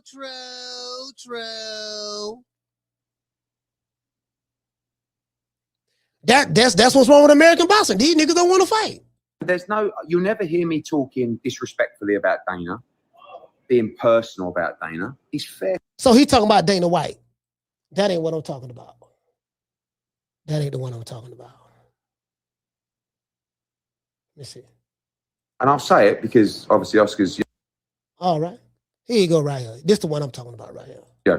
50-50 and 5% for the winner. Okay? So basically 55-45 to the winner. We all agreed and we left the room to make the deal. So Oscar is saying, no, so Eddie Hearn is saying that, look, this is what we agreed to with the zone. He said everybody agreed to it. Well, he said they side agreed to it with the zone. Because they dealing directly with the network. The zone is the network where Vergil Ortiz and Jaron Boots Ennis fight on. That's it. He's breaking that down. All right, so. Jaron Ennis signed the contract and Vergil Ortiz didn't sign the contract. Okay? So Jaron Ennis signed the contract, Vergil Ortiz didn't sign the contract. He didn't want to agree to those terms. Never had an issue with Erickson Lubin or Frederick Lawson or any other Mighty Mo Hooker, none of those. He never had no issue with none of these guys. But I digress. Let's continue. Now, if they don't want to do that deal anymore and they want to renege on their word, that's fine. I'm not going to moan about it, but I have to speak to my client because that's very different to what was agreed in the room. That makes sense. If one thing was agreed in the room and then now the other party is saying they want something different, it makes sense to say, okay, look, let me let you know this is what they're saying now. They're changing it. This is what they're saying. Will you still be willing to fight under these terms? Whatever, right? Because they changed it because it's not what we originally agreed to. That's fair. I don't think anyone can get upset about that, right? I really don't feel like this is the most obvious 50-50 fight that can be. But I'm very happy to look at, and I'm not going to come out and go, winner takes all. We'd do that. But anything can happen in boxing, and you've got to protect the fighter. But I'm happy to have that overlay of a bigger percentage for the winner. So if you truly believe you're going to win the fight, you will get by far the lion's share. And I'm not going to come out and tell you what it is. And I'm not going to. Would you go as far as 60-40 to the winner? Anyway, this fight ain't happening. Shout out to the lovely Goddess. Goddess, you told me in the beginning, you told me 2 months ago, I was very optimistic. I am so pessimistic right now. This fight ain't happening. But what I'm saying, that whole Golden Girl promotions, but that shit scary as fuck over there. It's scary. It started from the CEO. It started from the CEO of Golden Girl Promotions all the way down to the Tower Boy and everything in between. That shit straight pussy. That shit straight pussy over there. They terrified.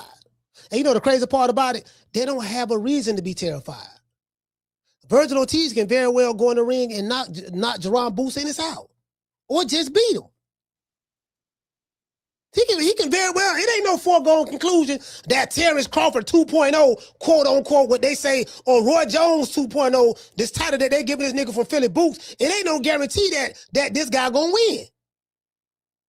We don't know we don't know how he gonna respond when he get hit clean with a punch of Vergil. We don't know. But It appears that he's willing to get in the ring with Vergil to find out what's happening. Vergil side, they don't seem like they got confidence. Because Golden Boy Promotions is all about cherry picking and fighting tomato cans. That's what it's about. They got this boy in the Golden Boy Witness Protection Program. And they mad at me because I ain't finna cap for him. I ain't finna cap for this motherfucker. They mad at me, man. You supposed to be saying this and saying that. No, I'm calling it the way I see it. I'm impartial in this. I don't have a dog in the race. I don't give a fuck about neither side.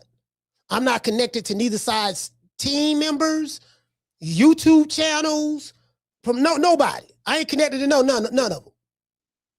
I just want to see a fight. But I'm going to call it the way I see it. I'm damn sure going to call it the way I see it, irregardless of what. And me telling the truth and calling it the way I see it is a crime, then I'm guilty. I'm going to call it the way I see it. I don't give a fuck about no another man's feelings. I don't care how emotionally attached you are to a certain fighter. I care nothing about that. I'm going to call that shit the way I see it, dog. I'm going to give it. Listen, man, I'm going to keep it a beam. I'm going to keep it a beam. Shout out to Rick. He said ain't no boots, but outwit Vergil, so duck soup. They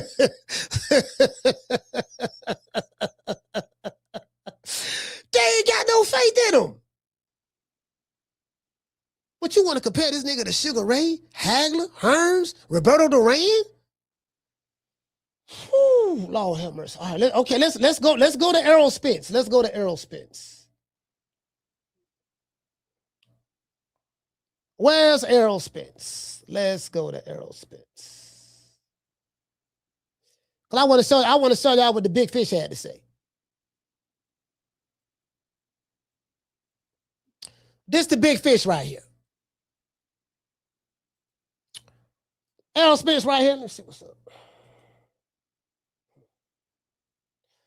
Now, this is a screenshot from Errol Spence's Instagram stories, as you can see. He said, when I see guys, if you guys don't know who this is Jack Johnson, the greatest fighter of all time. And really, to be honest with you, the GOAT of boxing is really Jack Johnson, to be fair. Now, I know y'all might say stylistically he wouldn't do this and do that, but the reason why Jack Johnson is the real GOAT, of course Ray Robinson and Ali, the greatest heavyweight of all time, I get all that there right, but the real GOAT is Jack Johnson. When you do some research and study the history of Jack Johnson, what he had to go through and what he did, you will agree. True, true, true.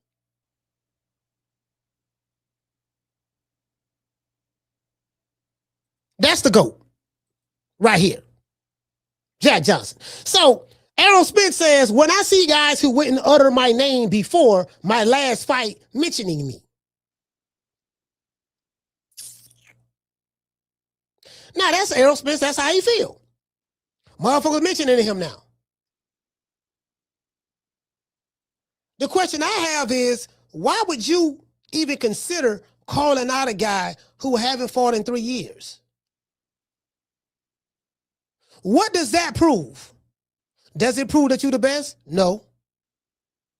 It proves that you cherry picking an inactive fighter coming off a knockout loss because you are afraid to fight an active fighter who came to your city in your ring in front of your mama, your daddy, your sister, your brother, your cousin, your auntie, your tío, your tía, tu abuelo, los primos, los tíos. Do you get what I'm saying? In front of all of them. And he pulled your whole card. That's what we call it, man. Nigga pulled your whole card, dog. He called you out on that shit.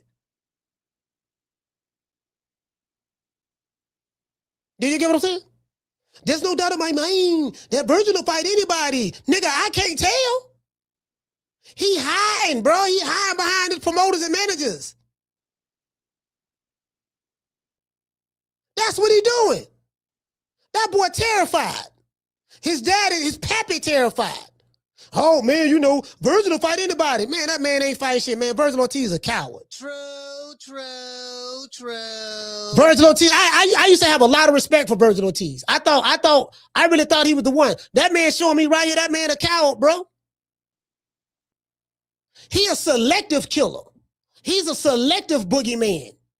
I don't like selective killers and selective boogeymen. If you that what they say you is, you show it. You got to show that shit. You can't be picking and choosing when you want to be the monster. Yeah, they're going to poach out Willie. Yeah, you see what I did to poach out Willie? Just imagine what he'll do to the Boots. I don't want to imagine it, my nigga. I want to see it. True. How come when it comes to certain fighters and to get certain matches, we got to imagine what would happen? Just imagine what happened if Tank hit Devin Haney with that punch. Just imagine what happened if Vergil Ortiz hit Jaron Boots Ennis with that right hook. Just imagine what happened if Timo did this or that. When it comes to certain fighters, we got to imagine what happened. I didn't have to imagine what happened when Sugar Ray was fighting. I didn't have to imagine what happened when Hagler was fighting. I didn't have to imagine what happened with Roy Jones or Bernard Hopkins or Mildred Taylor or Aaron Pryor. I didn't have to imagine what happened when they was fighting. Or when Tyson fought. Or Holyfield or Riddick Bowe. In this age, I got to imagine. True. Hey, Rick. I got to imagine in this age, fam.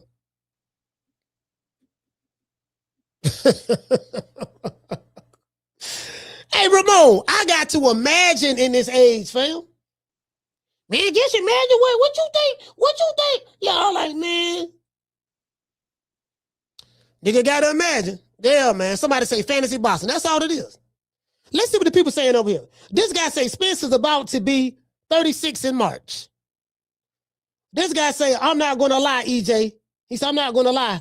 EJ need to be quiet or get back in the ring. If you're not fighting this year, just let it go, homie. This guy say Errol Spence was always shit.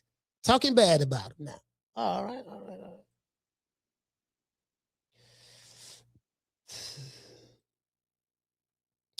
This guy's laughing. This guy say big facts, agreeing with him. This guy say man down, big fish, cap, big fish. This guy say Vergil Ortiz at Vergil. Y'all soft. OMM. I don't know what the fuck OMM mean.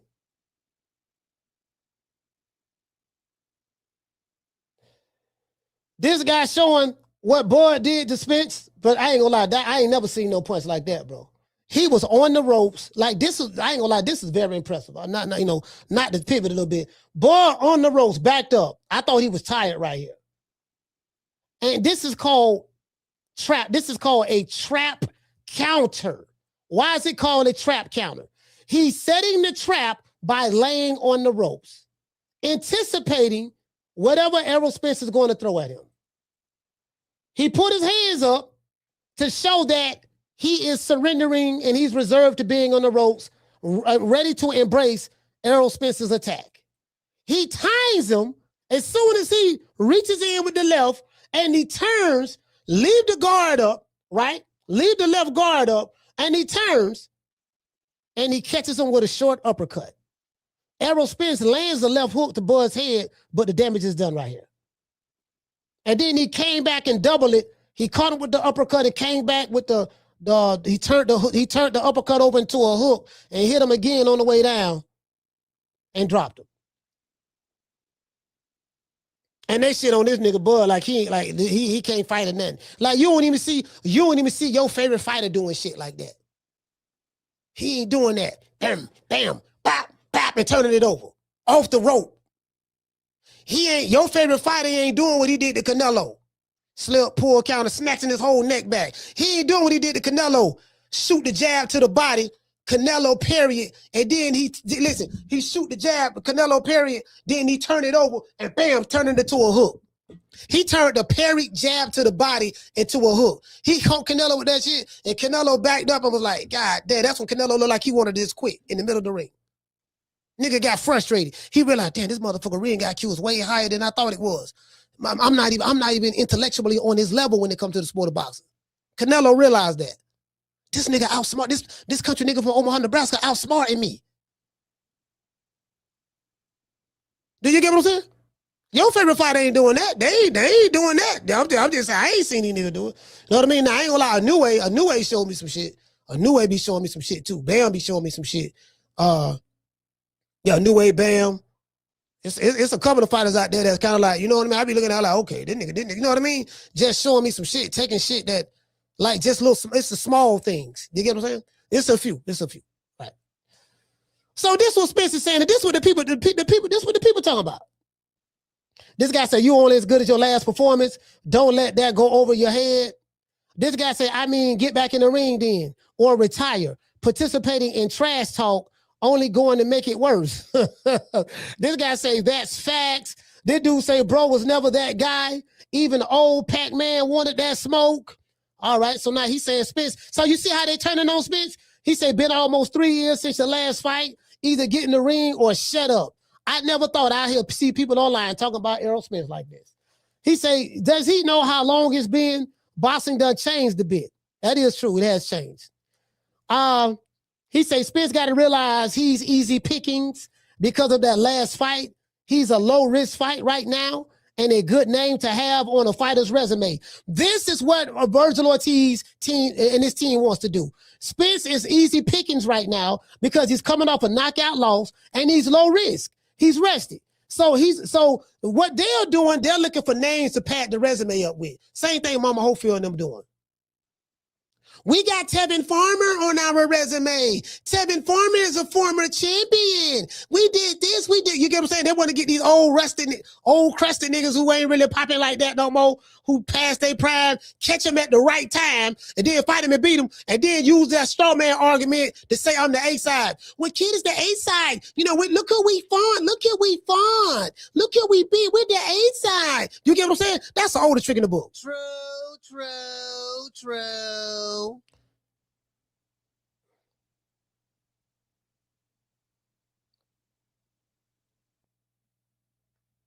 This guy said he had the worst performance in a mega fight of all time. He was Crawford's easiest fight. He was so bad that people, including me, really do believe that he was high or something. He said he can't go out like that. At least get another win before you retire. Let me retweet that. Boy, that right here, boy. He said he had the worst performance in a mega fight of all time. He was Crawford's easiest win. He was so bad that people, including me, really do believe that he was high or something. This, I guess he meant to say high on something. He can't go out like that. Yeah, they don't want to see him go out like that. So they ripping Spence. They jumping on Spence. I don't like them jumping on the big fish. I don't like them doing it. I'm not gonna lie. I don't like them doing it. They don't have to do the big fish like that. Let's go here. Oh, I got some more receipts. Y'all know I got some more receipts, right? Let's go right here. Pull this one up. Where this one at? There we go. I want to show y'all this one. I'm going to show y'all how Oscar De La Hoya moving. What's up, guys? Happy New Year, man. I've been busy this week finalizing the Ryan Garcia-Barrios fight, and details will be announced on Monday. I'm really excited to be working with PBC and Al Haymon. Hey, shout out to Rick Tills. Rick, I'm really excited to be working with PBC and Al Haymon. I want y'all to hold that. I want y'all to remember that, okay? I want y'all to remember that. I'm really excited to be working with PBC and Al Haymon. Let's continue. Look, we have a lot of great matchups to be made as the U.S. top promoters, so I'm looking to keep the fights here in the U.S. In the meantime, Eddie Hearn is begging the media for this Boots and Vergil Ortiz fight. It's so stupid as a promoter to pigeonhole your fighter into one opponent.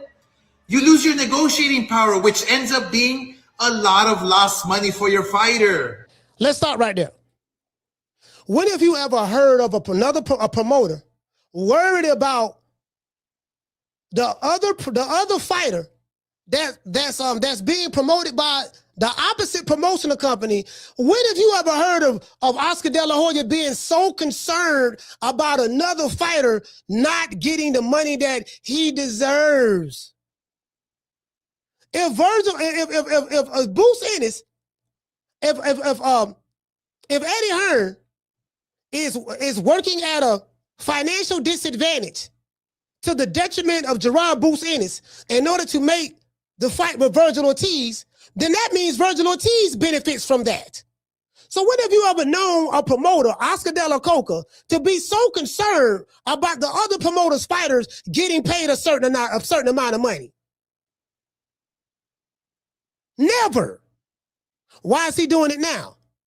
He's disingenuous because he dug in. True.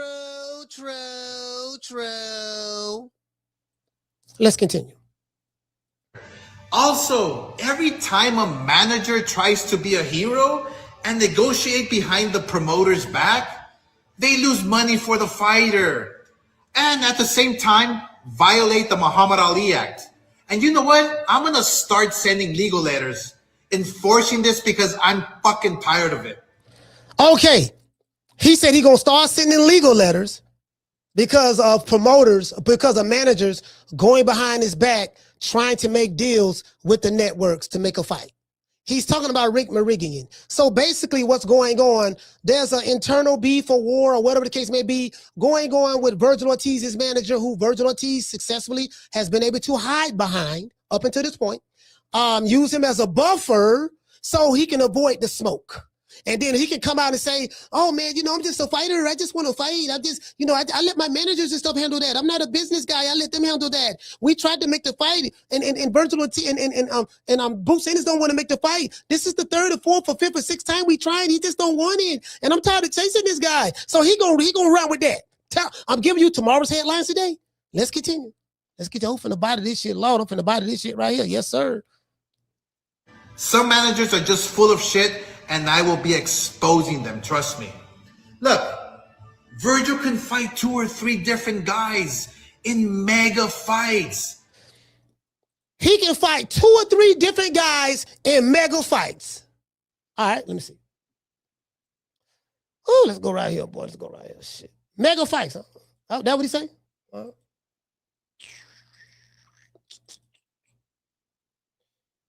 2 different guys in mega fights. Okay. Let's look this up. Let's look this word up right quick.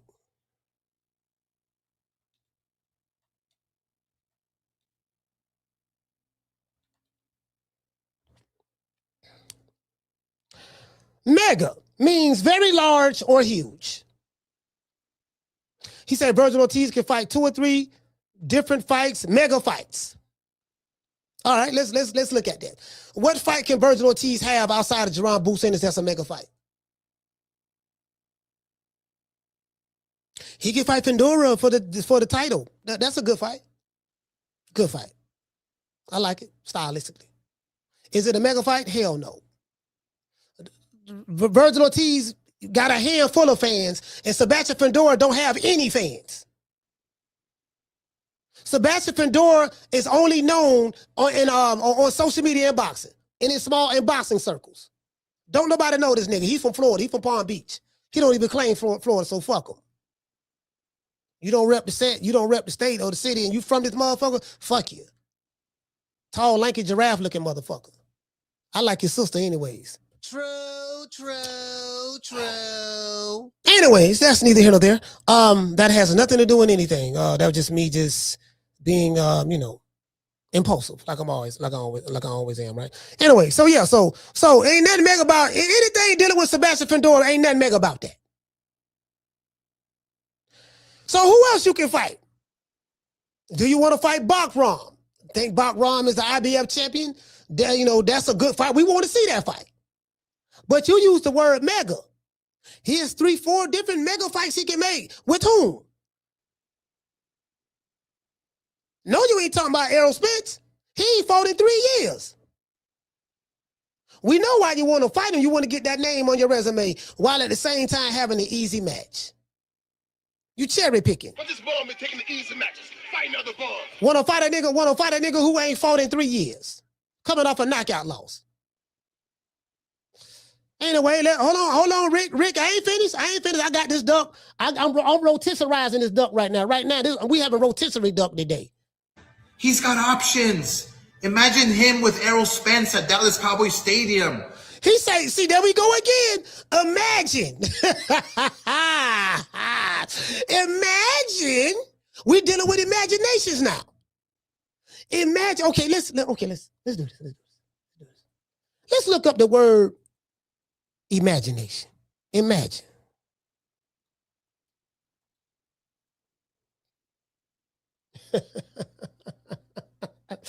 I just want to see what Google say. You know what I mean? Because I got a good friend named Google, and you know, I know what I mean. I talk to him from time to time, and a lot of times, a lot of times he be right when I cite his sources. Don't everybody believe in Google? Go Google that shit. All right. Imagine. Let's imagine. All right. Imagine means form of mental image or concept. I think you're imagining things. After Ned died, these are some examples, everyone imagined that Mabel would move away. Imagine to outwit Hadrich, right? Imagine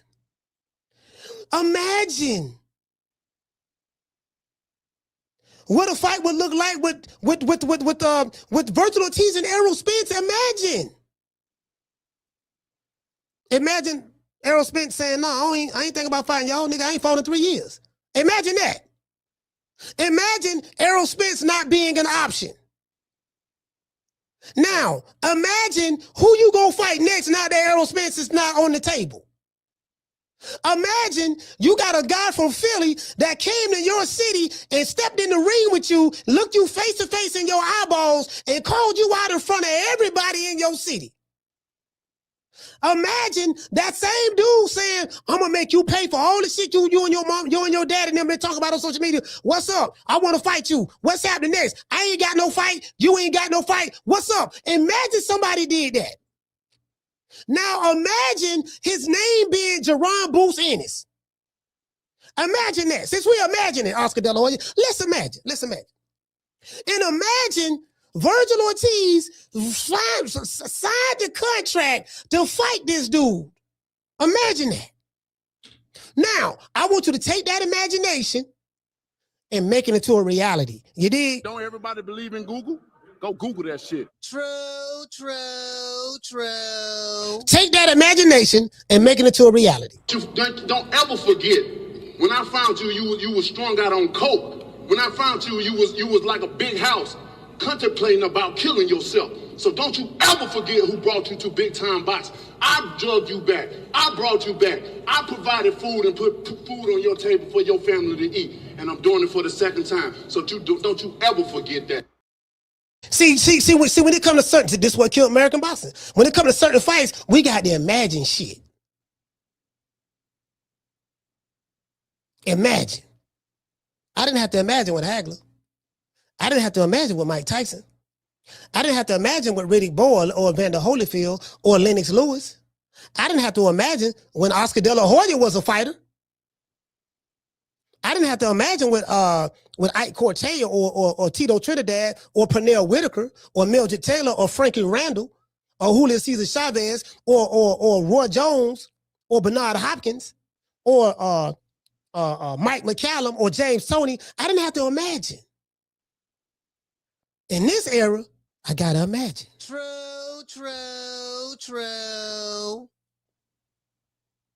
Nigga gotta use his imagination today. All right, let's continue, boy. I'm got this duck, boy. I got this. Hey, shout out to Coach Eddie. I got this duck on the roast right now. I'm rotisserizing this duck. Or Sebastian Fundora in a mega fight. Ain't nothing mega about. Listen, Vergil Ortiz and Sebastian Fundora is a good fight. Ain't nothing mega about it. You got one fighter that ain't got no fan base, and another fighter that his fans is in Prairie, Texas. He's not even the biggest name in Texas. The biggest name in Texas from a boxing standpoint is Errol Spence. And he ain't fought in 3 years. That's a regular unification match. Ain't nothing mega about that fight. It ain't gonna break no live gate numbers. It ain't gonna break no pay-per-view numbers. It ain't gonna do none of that. Anyways, I like the fight though, but let's call the spade a spade. That ain't no mega fight. It's just a unification match. Unification, that's all. In Vegas. Boots is part of the plan, but it doesn't have to be next. So there you go right there. Boots is a part of the plan, so it doesn't have to be next. So he just told on himself. We ain't trying to make that fight right now. That's why I played it. The duck told on himself. We not trying to make that fight right now.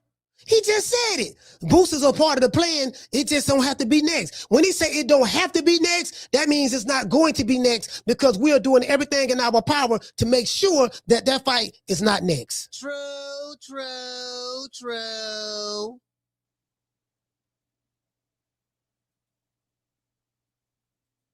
Let's continue. But Eddie, since you're so desperate to make this fight, then let's do this.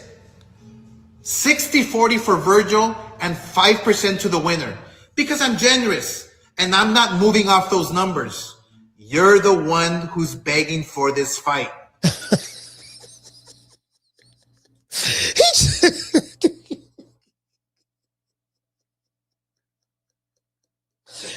You're the one that's begging for this fight, man. We don't want to fight you. You're the one that's begging us. We're trying to go over here. We try to fight Howard the Duck. Then we got Affleck Duck. Then we got Scrooge McDuck. Then we have Donald Duck. Then we have Daffy Duck. Then we have Launchpad McDuck. Then we have Darkwing Duck. Then we have Howard the Duck. Then we have Shucky Ducky Quack Quack. We have plenty of options. You're the one begging to fight us. We're not begging to fight you. Why is that? Because we don't want to fight you. That's what he's saying. True, true, true. Boy, this is the most coward Mexican American I've ever seen in my life. Boy, you make Mexican Americans look bad. Man, this shit don't got watered down in America today. So let's go. Yo. All right, let's stop right there. What's up, guys? Happy New Year, man. I've been busy this week finalizing the Ryan Garcia-Barrios fight, and details will be announced on Monday. I'm really excited. Boy, hush. Man, I don't hear this motherfucking punk ass shit.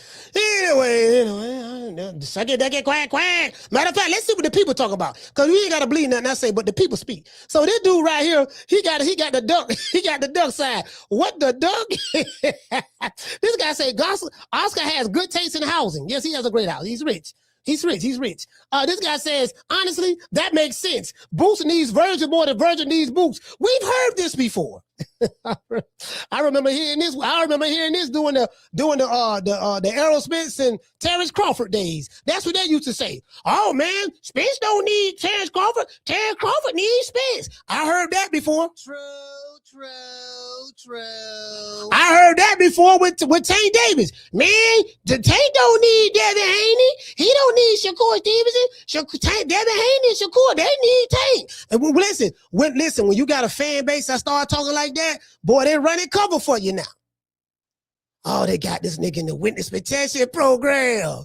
Oh, they got a boy. Everybody taking their orders from the head duck in charge, Oscar De La Hoya. All the ducks lining up, sticking their chests out, got their beak in the air, feathers pluffed up. And boy, I'm trying to tell you, boy. Let's see what the people talk about over here. This guy say, honestly, that makes sense. Okay, this guy say, love Golden Boy Promotions. You know boxing inside and out the ring, champ. He said he loved. He said, I loves me some Golden Boy Promotions. You get what I'm saying? I loves me some thems. You know what I'm talking about? Loves you some thems, huh? But I loves me some Golden Boy. Child to the please. Let's get to the super chats. This guy say, he say, our GOAT Boots, that guy. He say, is our GOAT Boots that guy? Well, I don't know about our, because, Boots is not my GOAT. So when you say our, you got to speak for yourself. You get what I'm saying? He ain't my GOAT. You got to speak for yourself, man. You get what I'm saying? Like, ain't none of these niggas no GOAT. Like, GOAT status is established after your career is over with. You get what I'm saying? So, yeah, he ain't, no, shit. That nigga ain't none of my guy. Shit. Shout out to Chris Legg. Dropping that quarter of a dub. He say, smash the like button. Great content. This is worth the free push. Yeah. You get what I'm saying? Yeah. You know what I mean? Yeah, it is what it is. Shit, ain't neither one of these niggas my guy. Down from the bar, there's a platform stage. People pimping, sharp as razor blades. Anyway, okay. That's what Oscar said right there, right? But I showed you this earlier. I'm finna go back to this. This is gonna be quick. Then I'm dropping the phone lines. Hold on.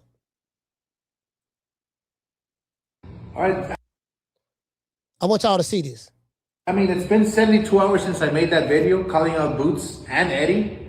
They want the fight so bad. Oh, no, this ain't it. No, this ain't it.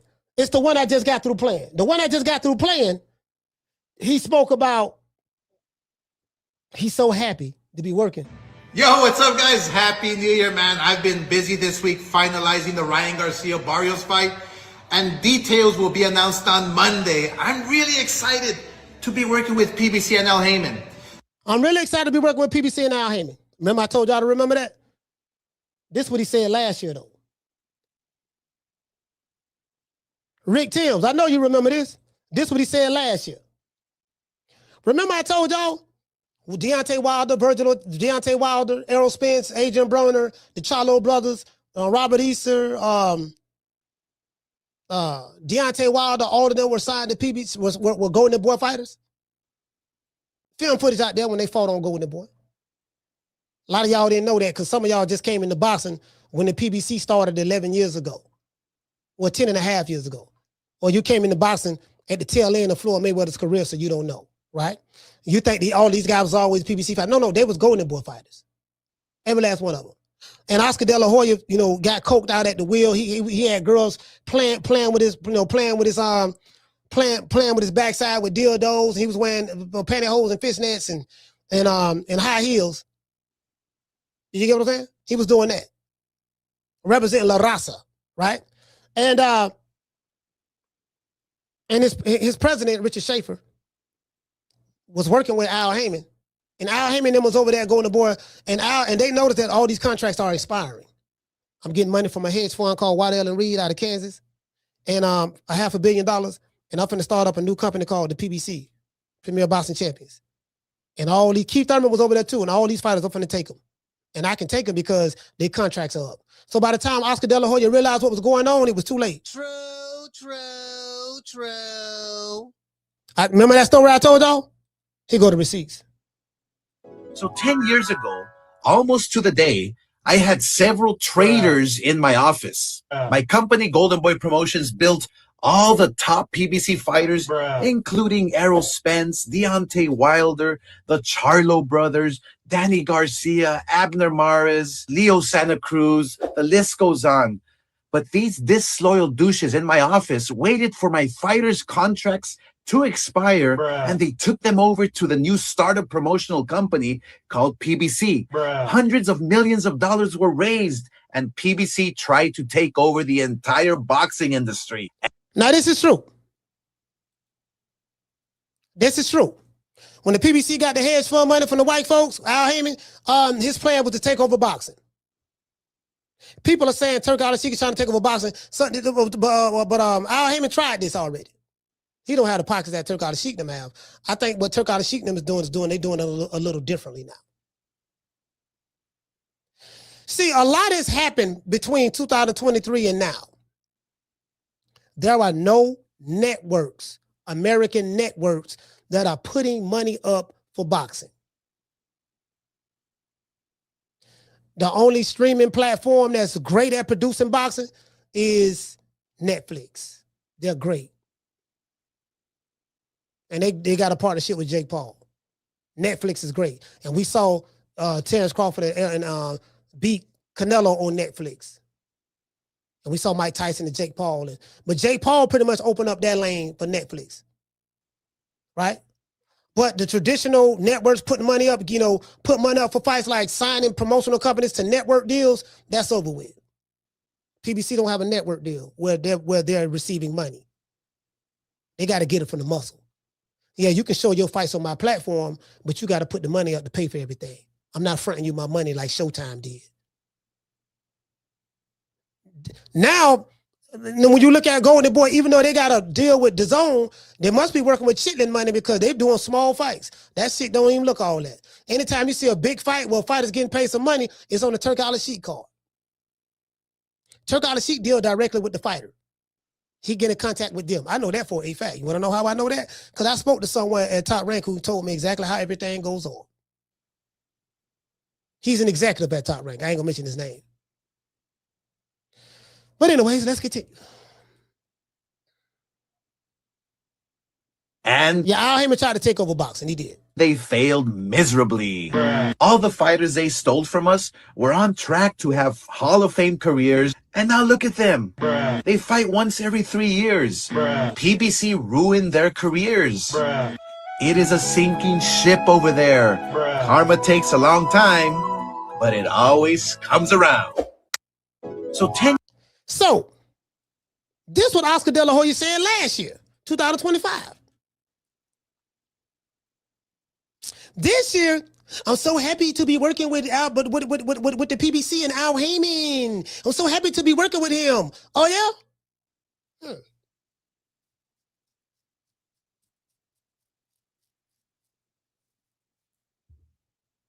What happened from now until last year? Turk Al Sheikh forcing these motherfuckers to come together now. They ain't got no choice. Now the promoters who was having a cold war online, now having a cold war in the boxing world, now they all assed out. It's one game in town, and they got a boatload of money. They have billions of dollars that go into other sports. They got the PGA, they got soccer. Soccer. They have darts. They got everything. Boxing is just one of them. You know what I mean? Own all of the boxing rights, or 13% of the boxing rights, or something over there, 13% of the zone. They strategically, while the American promoters was bullshitting and the sport and not realizing what was going on, they couldn't see the forest for the trees. And then, of course, the online fans, they was committed to being down with certain promotional companies, so they went down with the ship. So when the promotional company went down, those same fans went down with them. Those are the ones that's bitching, moaning, and complaining right now. Then you got the new blood coming in from influencer boxing, like what Jake Paul and Ryan Garcia are doing. Because Ryan Garcia and Jake Paul are two of the same people. What do I mean by that? Jake Paul is an influencer turned boxer. Ryan Garcia is a boxer turned influencer. Same thing. True. Yeah, one is more skilled than the other, and one has more amateur background and all that stuff than the other, but the end result is the same. I got some more receipts over here. I want to say this before we do this. Do you guys remember Friday? I'm finna drop the phone lines. Do you guys remember Saturday night when we went live? And I told y'all after the Dalton Smith fight ended and he knocked out Subriel Matias, and then I told y'all, I said, I'm gonna give y'all tomorrow's headlines today. This is what, and I called out the YouTube channels names, some of them.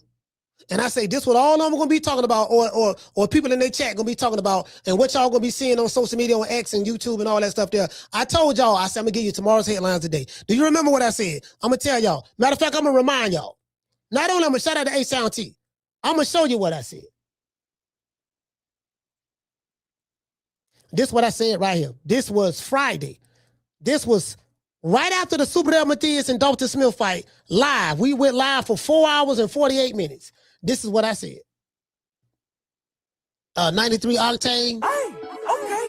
I'm going to say this. I am going to say this. Shout out to Uncle Charles. I'm going to give y'all tomorrow's headlines today. Y'all remember. I said this first over here. And I said it earlier in the telecast after the fight.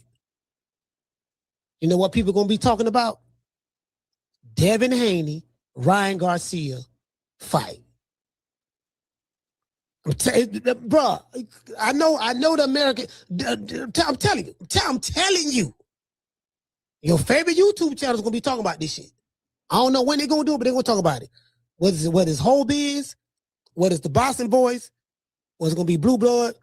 Any of those top channels? Because the fans gonna be talking about it. Yeah, because you got people who don't like that. Devin Haney. Yeah, nigga, this is proof. See, the Austrian wasn't the reason why Ryan Garcia won that fight. We just saw Subriel Matias got knocked out. He had Osrin in his system. So that wasn't it. He just got, you get what I'm saying? Listen, they finna start that up all over again. I know these people like the back of my hand. True. I know the boxing community like the back of my hand. I only been doing this shit 5 years. I only been studying these motherfuckers. I'm telling you what it's gonna be. And then when I get Bill Haney back on the show, I'm going to say, Bill, I got to ask you this question. What did you think about the Subriel Matias and Dalton Smith fight?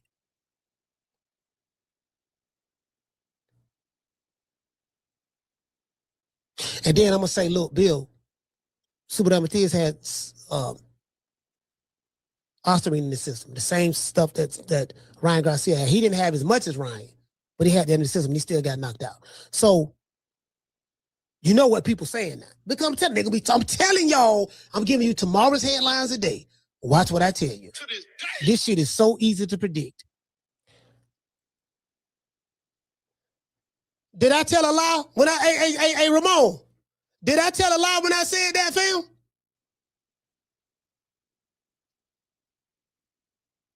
Did I tell a lie when I said that?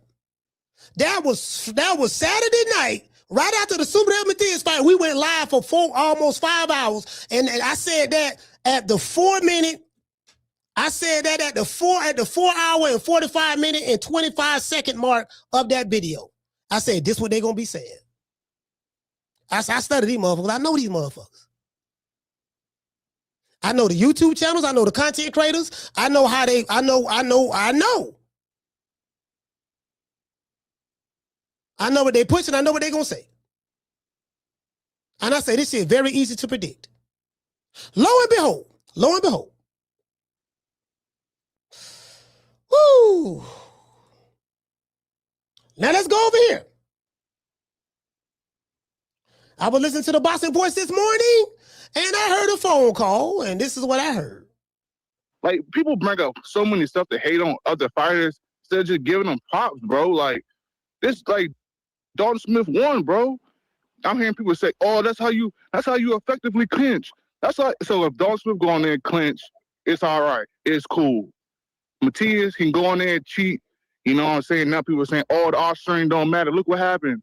Stop bringing up old shit, bro. Damn, that shit gets irritating, bro. Every time I hear people bring up the old stuff, bro. Talk about Dalton winning. Talk about him having future fights ahead. Shakur Stevenson, Dalton Smith sounds good now. Like, let's just talk about the winner instead of the other stuff. You know, I'm just tired of that shit, bro. It's just annoying, man. But yeah, shout out Dalton Smith on there and cheat. You know what I'm saying? Now people are saying, "Oh, the offstring, all right, it's cool." Matias can go on there and cheat. You know what I'm saying? Now people are saying, "Oh, the offstring don't matter." Look what happened. Stop bringing up old shit, bro. Damn, that shit gets irritating, bro. Every time I hear. Now, this is the Devin Haney fan, and he like, man, because he's tired of it. Yo, why y'all keep bringing that up and this and that and the offstring and that? You know, the offstring had nothing to do with it. Ryan Garcia just beat your ass. I told y'all that what was going to be said. Oh, I got some more receipts. I knew they were going to talk about it on the Boxing Boy. I said, the way them niggas be crying, they be crying over there. True. Here goes punch drunk. Lord have mercy. I called this shit here, boy. This shit is too easy. Here go punch drunk right here. This is called receipts. Holy moly guacamole. What does this mean? Huh? Subriel Matias got knocked out in the 5th round by Dalton Smith. What does that mean? Ryan Garcia is vindicated.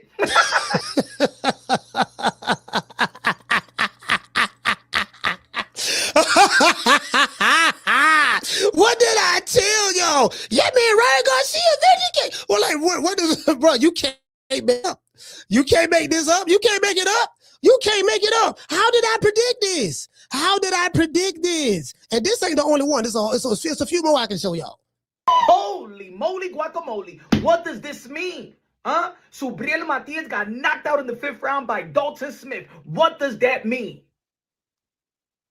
Ryan Garcia is vindicated. Yeah. Osterin don't win fights. Skills pay the bills.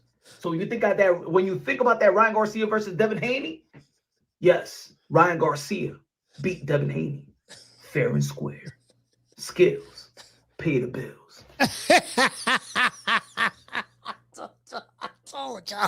I told y'all. What did I say, man? How did I know this ahead of time? Y'all got to start calling me Nostradamus. I'm able to sit back and, okay, listen. Namringe Domki. My name is Coach Malachi. I can predict the future. If there's anyone in the chat that want me to predict their future, reach out to me right now. I charge $10 Cash App or $15 Super Chat. I can tell you, I can give you tomorrow's headlines today. I can tell you what the boxing community will be talking about tomorrow before I even, before they even talk about it.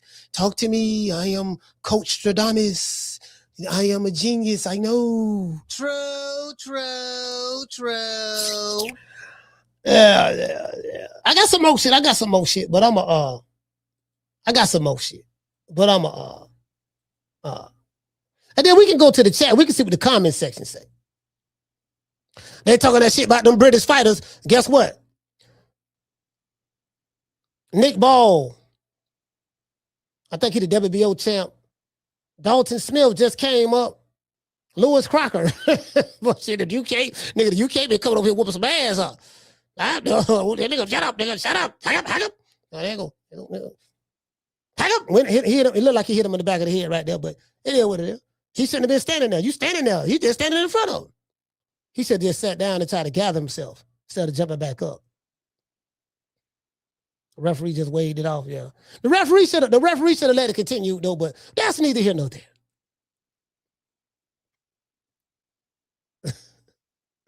Yo, Topper. Hey, that's how. Hey, goddamn motherfucking white boy right there. Nigga, great break, bitch. This for the queen, bitch. This for the queen. This for the queen, goddamn it. Shit, I'm trying to tell you, goddamn. Goddamn, I'm trying. Well, he did that one for the queen right there. I don't know what this nigga here gonna do. This, bro, I'm so disgusted with him. Yeah, that one never for the queen now, bro. You wanna talk some shit? Call me. Start some shit, bitch. Sup, fool? You gonna talk shit about me, homie? Where you from? Hundreds of niggas is waiting for your motherfucking call, and they all talking shit about you right now. Call the coach at 530-494-9636. We waiting on your bitch ass. Yeah, man, I'm talking about, boy, these crying now. These niggas is crying. I said, I know these crying motherfuckers. I know what they gonna say before they even say it, fam. Know what they gonna say before they even say it. It's so predictable. They be crying, dog. They be crying. Just old crying ass. Now, I know, don't nobody cry like the Boston boys. Them niggas cry. Them niggas cry about everything, dog. Everything. I said, they ain't getting no pussy. I know these niggas ain't getting no pussy. Ain't no way. I can't find a woman on the planet that could be fucking with them niggas over there. Just crying and crying. I told this, man, you got to crying this. Them niggas be crying just so much about everything. Don't want to see no fights. Putting fighters in the witness protection program. Crying about this. Crying about that. Like just crying. Carla, what's your name? Where you calling from? Hey, what's happening, Coach? It's Freddie. You talking? What's up with you? What's up going on, baby? What's happening with you? I'm chilling, man. I'm chilling. Just chilling, man. Hey, but look though, like the Ortiz and Boots situation. Yeah, man. Ortiz camp not looking too good, man. And then you got De La Hoya doing all that capping. He's talking about 60-40. What? Who does that? You know what I mean? Like, damn. He must think Boots is a sucker or something. Think he's gonna go for anything. You feel me? Then I'm just saying though, man, that don't look good on Ortiz camp. It really don't. Look like he's straight running.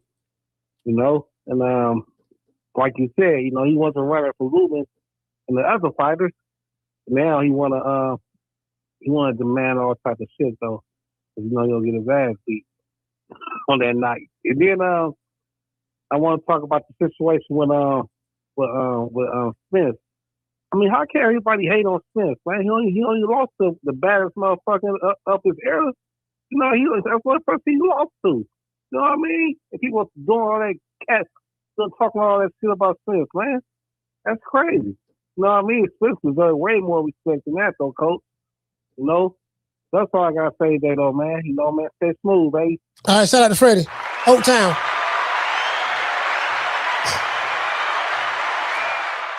Hey, you know the crazy part about it? I be laughing. I say, Ness, I see why Ness. I say Ness be charging these niggas to cry too.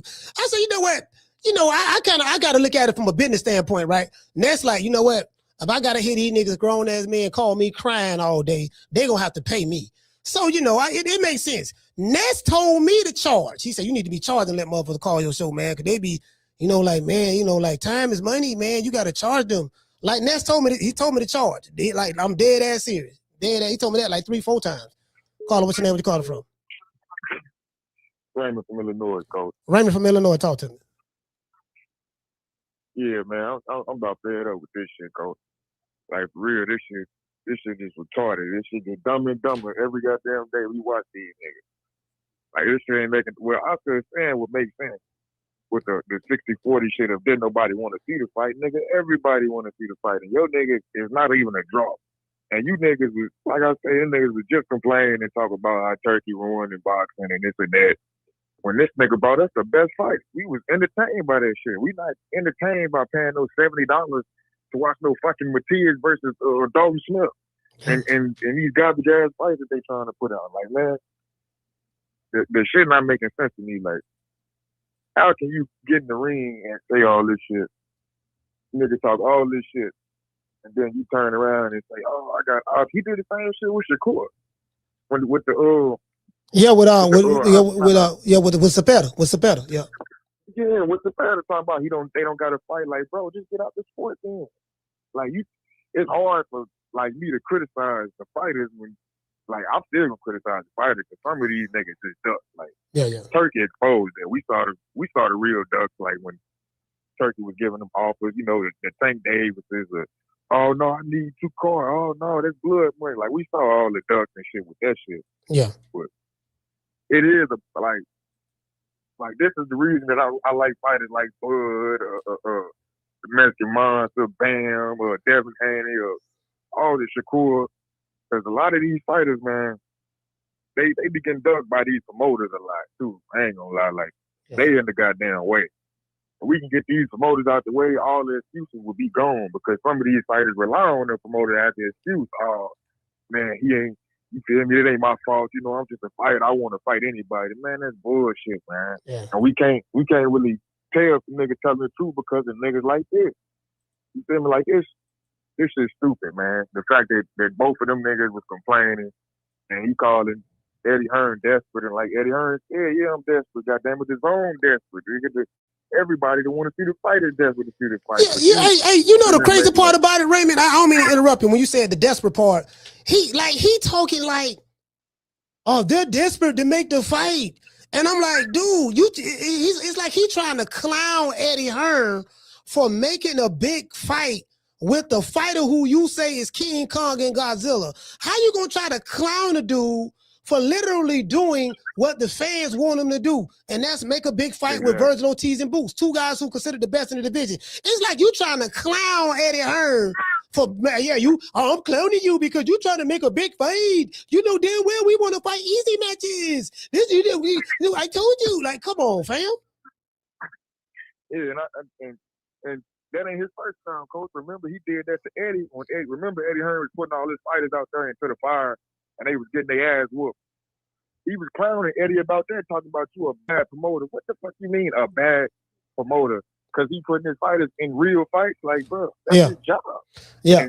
And the my last point to that last call, ain't nobody hating no Spence, bro. Ain't nobody hating no Spence.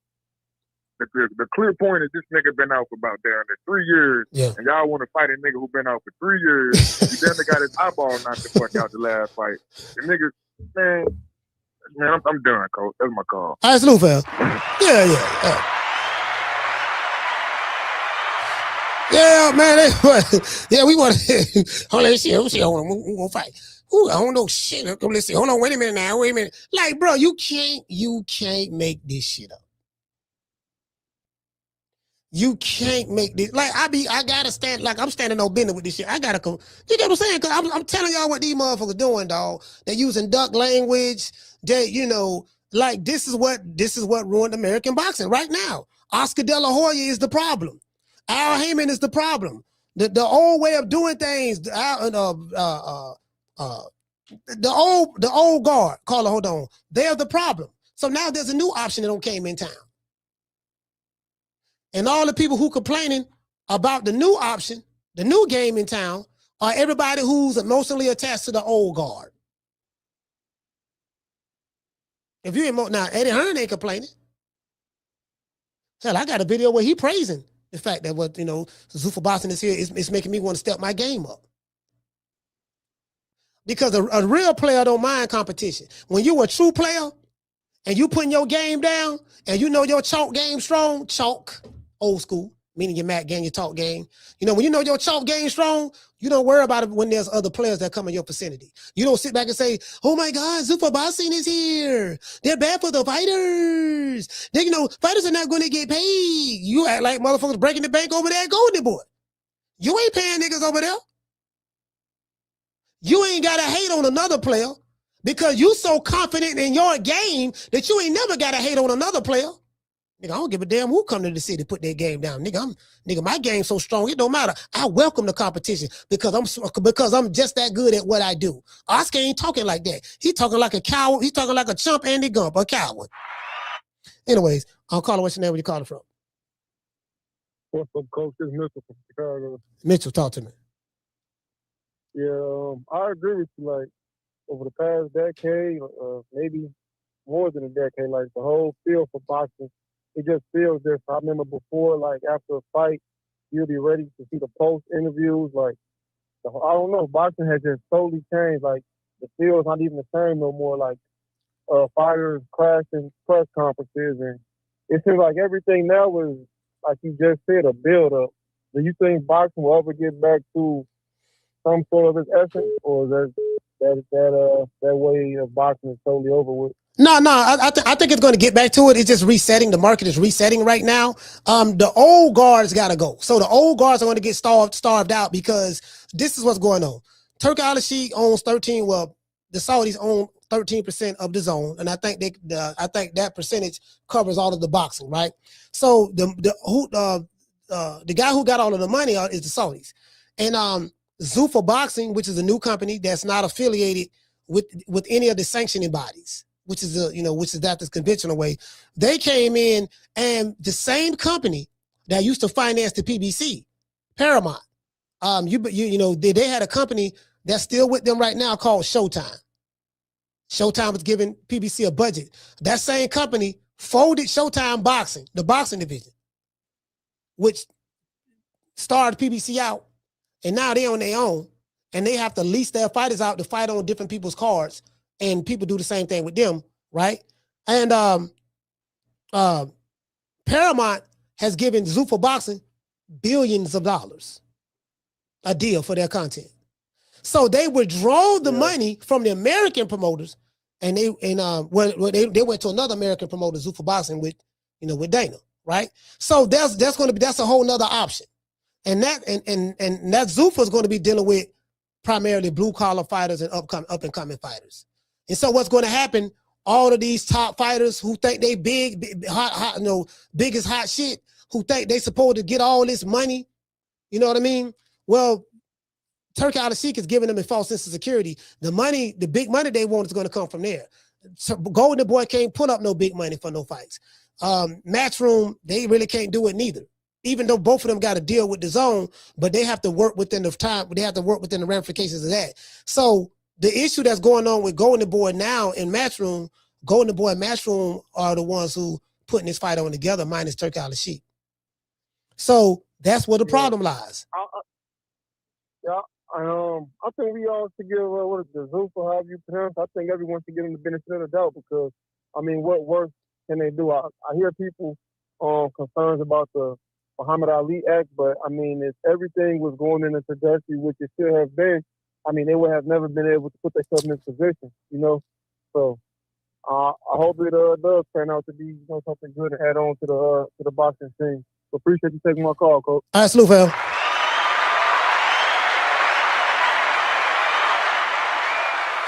Yeah, man, the Muhammad Ali Act, man, these people don't give a damn about the Muhammad Ali Act. These niggas just scared to throw hands. These niggas scared. The promoters talk about the Muhammad Ali Act. Ain't nobody got rid of the Muhammad Ali Act. The Muhammad Ali Act is still here alive in existence. It's just now with Zuffa Boxing, if you want to sign up with them, you can sign up with them. You ain't got to deal with the Muhammad Ali Act and all that stuff there. If you don't want to sign up with them, stay boxing with the conventional promotional companies. It ain't nobody got rid of nothing. It's been amended to allow Zuffa to do what they gonna do, their business model. They have more of a league. So it's gonna take time. It's gonna get back to that. It's gonna get back to that. When you know, Carla, hold on. Well, like when you got a motherfucker like Turk Al Sheikh, let's say if Turk Al Sheikh say, you know what? I ain't finna be putting money up for these niggas to be fighting no more. Fuck them. Cause the only issues that he really have is when you're dealing with American fighters. The issues come from over here. Ain't nobody else got no problem but these niggas over here, right? Because a lot of the American fighters are divas and stuff like that, and you see what's going on with Golden Boy and the promoter. Like these dudes, like they make mockery of anybody who want to make a big fight with their fighter. If you got confidence in your fighter and this nigga is who you say he is, then he should be willing to get in there and prove it with whomever. They want you to imagine what he'll do based on his last performance against an inferior opponent. Of course, he looked great against an inferior opponent. Harrison Lubin ain't nobody. Every step-up fight he had, he got knocked out. He lost every step-up fight. You beat a nigga who got knocked out twice before you knocked him out. We beat Harrison Lubin. You want to pick certain black fighters to fight. No. Fight that black fighter for Philly. It's a good chance you can beat him. But you so scared, you ain't got no confidence in yourself. Caller, what's your name? Where you calling from? What's good, Coach? This is Modern King. How you doing, Coach Malachi? Modern King, talk to me. You know what? And ignorance is bliss in boxing. You know what I'm saying? Like you just stated, you know, you don't know what the outcome would be. Like, Big Turk is here now. So it's like, you got the Francis Ngannou versus Tyson Fury fight. We didn't know the outcome of that fight, but we saw what Francis Ngannou could do because he was already a professional elite combat person. So Ortiz fighting Jaron Ennis, to me, is like fucking milk and cookies. You see what I'm saying? Like, that's like butter on fucking bread. Like, you don't know what the fuck's gonna happen. So why wouldn't you take the greatness by the horns when the money might still be there? Because it might go the fuck away. Big Turk might just leave. Excuse my French, Coach. But you know what I'm saying? Like, I don't get how these promoters think that they in control of something where the pay-per-view numbers will drop. Deontay Wilder was like a $400,000 pay-per-view star back in the day with Tyson Fury. Tank was a $200,000 fans pay-per-view star back when he was like kind of popping a little bit at the Barclays. But like nobody's like the Ryan versus Tank, that was an anomaly. That was something that just happened because we was thirsty, COVID or whatever was going on at the time. We was thirsty. Thinking that there was 4 kings and Ryan was one of them, but he quit. That's not a warrior type, gladiator type status. That's just somebody who got in there and he was like a contender. They both still contenders to me. Tank and fucking Ryan. To me, they still contenders because a belt tell me everything about you. You see what I'm saying? Like, we tired of this shit, like waiting 5, 6, 7 years for a fight to produce. And it might be lackluster. It could be like fucking Mayweather versus fucking Pac, as far as we know. Like Shakur versus Tio, that's a present day, modern day fight to me. That's a fight that we need. You know what I mean? It's not doing COVID. That's a fight that's going to put somebody on a pedestal and the other one's going to be considered a gatekeeper. That's just how I feel about it, Coach. Like, I'm glad you spoke on this shit today, yo. I feel like I'm at church today. You got 6 body bags today, Coach. He said I got 6. I gotta go. I got 6. 2 boxing bags, got 6 body bags today. You know? I just want to call in and let you know that, man. I don't like to call in, but you speaking the truth today, man. One. Shout out to Big Ron, man. I mean, Marty King, salute, fam. Yeah, I appreciate you, brother. Yeah, these niggas around this bitch, man. Yeah, I gotta call a spade, man. I gotta call a spade, man. It is what it is, man. This shit, I see what it is. I see what's going on. Motherfucker be scared. Like, how you gonna, yo, man, no, you're desperate to make the fight. How come you ain't desperate to make it? That's the question. I'll call her, hold on. That's the $1 million question. So one guy desperate to make a fight. The other guy, we have options. We don't have to fight you. We can fight him and him. Yeah, we got options. Okay, listen, why I want to be your option? Why I can't be your option? Well, okay, well, I'm just saying, guys, we really don't need you. We can fight later. I tell you what, let Vergil do what he's going to do. You're going to do what you're going to do, and let's meet up in the end. You're missing out on a lot of money that you can make. Like, when if a promoter gave a damn about what another fighter make that's being promoted by another promoter? If Boots Ennis ain't getting paid the most money that he should get paid, and by that happening, that would mean your fighter, Vergil Ortiz, will make more money. Shouldn't you want to exploit that and take advantage of that? Oscar want to shoot a video. Oh, man, don't do that. You don't have to do that because we're going to make more than money and you're going to make less. So why don't you just wait till later? We can fight, but we don't have to fight next. Why we can't fight next?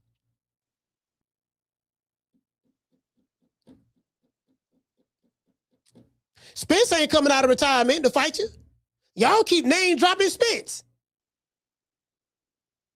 Man just said, motherfucker called his name out who wouldn't call him out before his last fight. Call him, what's your name when you call him from? Jamie from New York. Jamie, talk to me. If you're a fighter, have no shame, and want to duck, sign with Golden Boy. They got a bunch of tomato cans lined up waiting for you. Oscar and his company looking bad right now. Every day is something different with this guy. Oscar just wants to milk the cow and continue to give us shit fights. To get this up, coach. The man is gonna have to give us fights, man. And to keep his company afloat. He's gotta give us a fight, man. But in this case, I'm gonna blame the fighter, man. Vergil Hill. Vergil Ortiz. He wants Boots.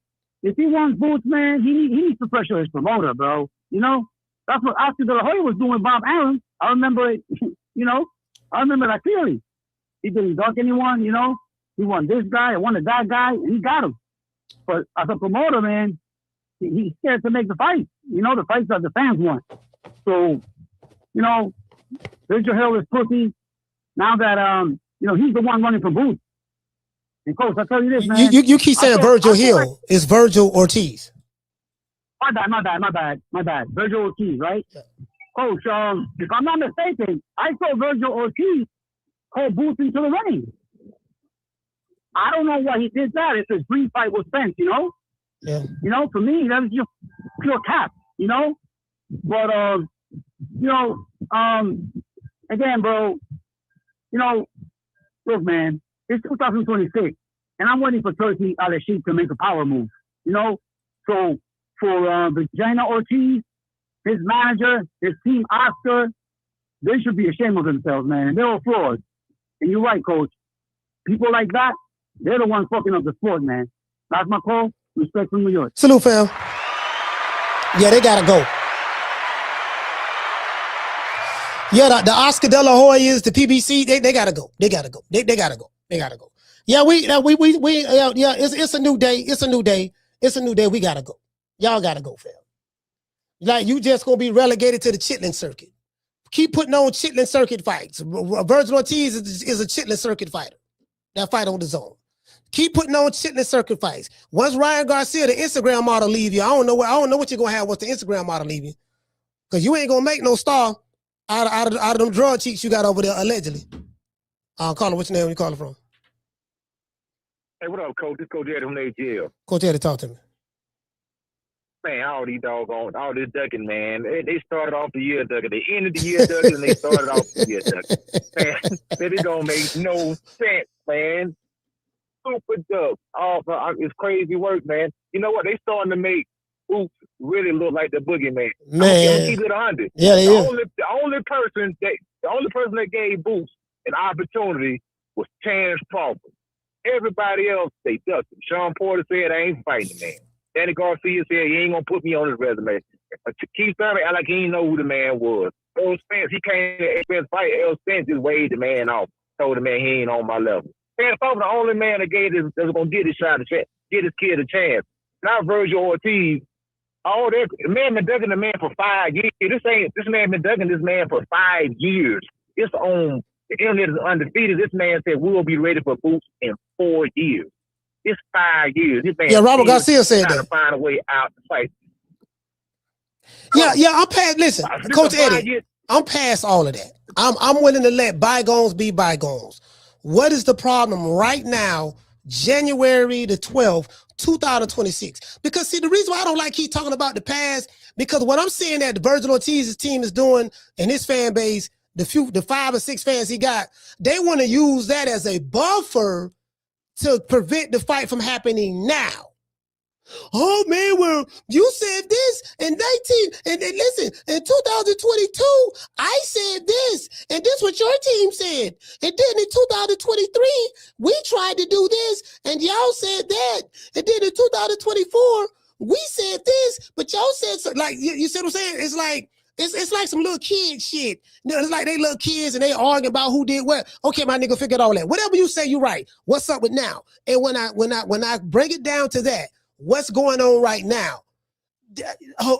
They still want to talk about, well, I'm just saying you should have thought about it. I have options. And we know options mean use a duck. We know what that word means. That's duck language. This is the Terence Crawford effect. That's all this is. So Terence Crawford broke down systematically, dismantled, quote unquote, best Mexican fighter since Chavez. Made it look easy. But right now, if you notice, the Mexican fans have not reappeared. They've been gone. They disappeared. It's like they don't even exist anymore. And they're holding on to Vergil Ortiz because they cannot have other slick black fighter go in there and literally demolish one of their quote unquote top Mexican fighters. That's all it is. It is what blame Terence Crawford, man. Terence Crawford the reason why Boots can't get the fight, man. You know the crazy part about it? Vergil Ortiz can very well beat Boots. It's not like the Vergil Ortiz skill set and Boots Ennis skill set. Boots is a little bit more, from the eye test. Because I've never seen Boots fight an elite fighter. And I haven't seen Vergil Ortiz fight an elite fighter neither. So Vergil Ortiz has a better resume than Boots Ennis. That's true. But what the fuck does that mean? Resumes don't win fights. Yep. I ain't never seen a fighter lose or win a fight based on a resume. Styles make fights. Who can make the proper adjustments, land the right shot, and have the better game plan in a fight is what determines the fight. Styles make fights. Stylistically, this is a great matchup. Vergil is a flat-footed, come-forward fighter. And Jaron Boots Ennis likes to hold the center line. He likes to step, come forward as well. He can fight on the front foot, back foot. He work angles, whatever. And stylistically, Jaron Boots Ennis gets hit. He can get hit. So stylistically, Vergil Ortiz has a good chance of winning and vice versa. But because the fight is so stylistically close, one side is afraid to take that risk. That's what made Sugar Ray Leonard. That's what made Hagler and Duran and Hearns and Salvador and Julio and Tito and Pernell so great. What made them great, it was that they challenged themselves and in the toughest times throughout their career, and legends are made inside of the ring. You can't make a legend on social media. You can't make a legend based on fighting Pork Chop Willie and Hoghead Cheese. You can't make a legend based on PR from your promotional company, your manager, and paid YouTube shields, YouTube channels. Your legends are made based on who you fight and when you fight them inside the ring. It's always been like that. Go ahead, Coach. I'll let you wrap it up. Hey, what you just said right there, that's a mic drop. I agree with everything you just said. The man got to be willing to challenge himself. But for some reason, it's something about Boots Ennis that they don't like that matchup. Even though, like you said, Vergil can win the fight, but it ain't going to be easy. It ain't going to be like Erickson Lubin. It ain't going to be like Frederick Lawson, the dude that had a brain aneurysm. It ain't going to be Maurice Hooker. You're going to have your best night in your A game in order to beat this. And I think that's what they're scared of. That's why they want to go fight all them other fighters to make sure they get all the money that they can. Because Boots could go in there and do Vergil, maybe like Lima. And then what they going to say? Oh, he went and knocked Vergil Ortiz out the first and second round? That's going to be bad. But hey, that's my call, Coach. All right, salute, fam. Yeah. Yeah, these dudes ain't that. These dudes ain't that. These dudes ain't that, bro. This is the closest to 50-50 fight you're gonna get. How the fighter playing out, I don't know. You get what I'm saying? As I said before, I don't have a dog in the race. I'm not emotionally attached to Boots, and I'm not emotionally attached to Vergil Ortiz. I'm just not. You get what I'm saying? I've come to the conclusion that I have seen the best years of boxing that I'm going to see. The era that I came up with watching, that's the best era of boxing that I've seen. This era right here, that era is gone. So I'm not emotionally attached to any of these fighters. You know, I don't have to cap for them, none of that. I don't give a fuck about none of these motherfuckers. I don't. You get what I'm saying? I acknowledge the fighters that I see. That's why I have such a great deal of respect for Alexander Usyk. If I was to pick out one fighter, Alexander Usyk is the guy for me. And I'm gonna tell you why. Alexander Usyk got it the hard way. What do I mean by that? All his belts he won in another man's country. He's from the Ukraine, bro.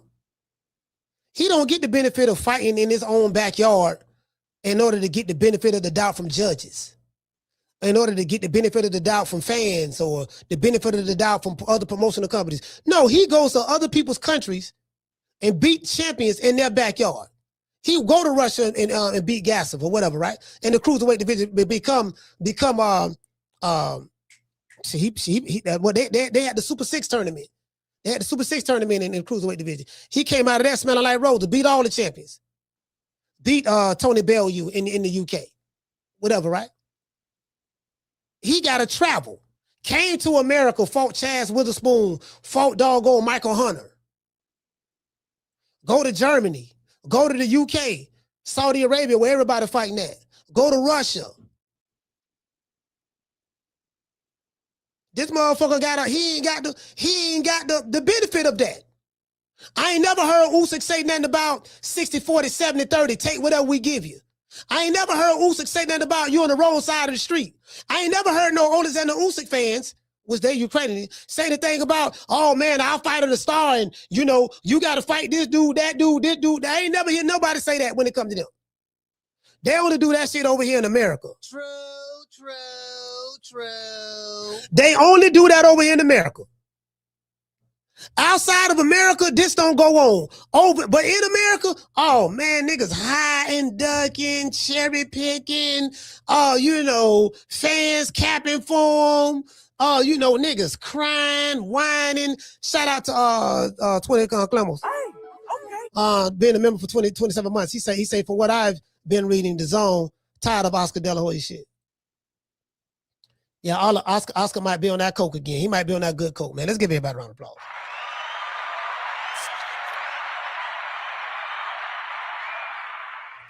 Bro, how can you can't respect that? You got dudes in America. No, I'm not coming to your city to fight you. I'm the east side. You come to my city. Usyk don't do that. Usyk don't do that. That's the only fighter I can point to. And he damn near 40. 60-40. No. I'm a superstar. You got dudes who haven't accomplished a goddamn thing in boxing. That's the problem with America. The American promoters killed it here. PBC, Golden Boy, top rank. It's over. Y'all still gonna make a little money, whatever the case may be, but that's why y'all lost all these network deals. Now, Golden Boy, Oscar talking about something. Yes, I look forward. I'm happy to be working with PBC and Al Haymon. But just last year, this is what you said last year. That's why I showed y'all this. Hey, see, that's why I showed y'all this. See, I'm telling you, fam, Oscar De La Hoya is the biggest liar. Like, he lies so much. See, these receipts right here, he be so coked out and got the thong on with doodle stains in between his cheeks and the thong. You get what I'm saying? He's so busy listening to the thong song. That's why I showed y'all. Hold on. That's why I showed y'all this. Hold on. Boy, see, that's what they don't like about me. This nigga gonna throw these receipts right back in our face. Yes, because I don't forget. I don't forget. I don't forget. No, I don't forget, fam. I remember what you said, fam.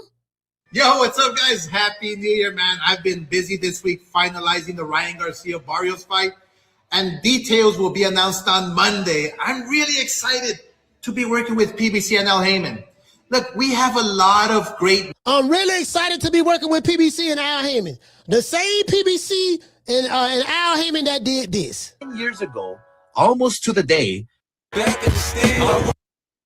So 10 years ago, almost to the day, I had several traders in my office. My company, Golden Boy Promotions, built all the top PBC fighters, including Errol Spence, Deontay Wilder, the Charlo brothers, Danny Garcia, Abner Mares, Leo Santa Cruz, the list goes on. But these disloyal douches in my office waited for my fighters' contracts to expire, and they took them over to the new startup promotional company called PBC. Hundreds of millions. Now, check this out. How you the CEO of a company and you don't know that your fighters' contracts are expiring? Hey, Miss Connie, how are you the CEO of a company? You're supposed to watch everything and not know that you have a roster of fighters. 90% of your fighters on your roster all have expiring contracts. How do you not know that?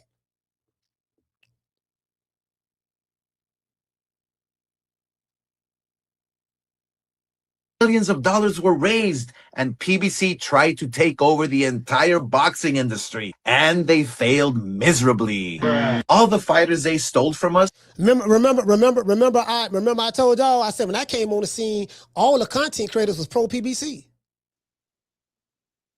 They controlled the boxing media and everything, the PBC, the reporters, all that. It was pro PBC. The dudes who was threatening me, I was having digital shootouts with, were pro PBC boxing fans and pro PBC content creators. Boxing Boys, pro PBC. Shout out to Ness. LDBC, pro PBC. Blue Bloods are part of LDBC, pro PBC. Boxing Shigo, pro PBC. Fagnon, pro PBC.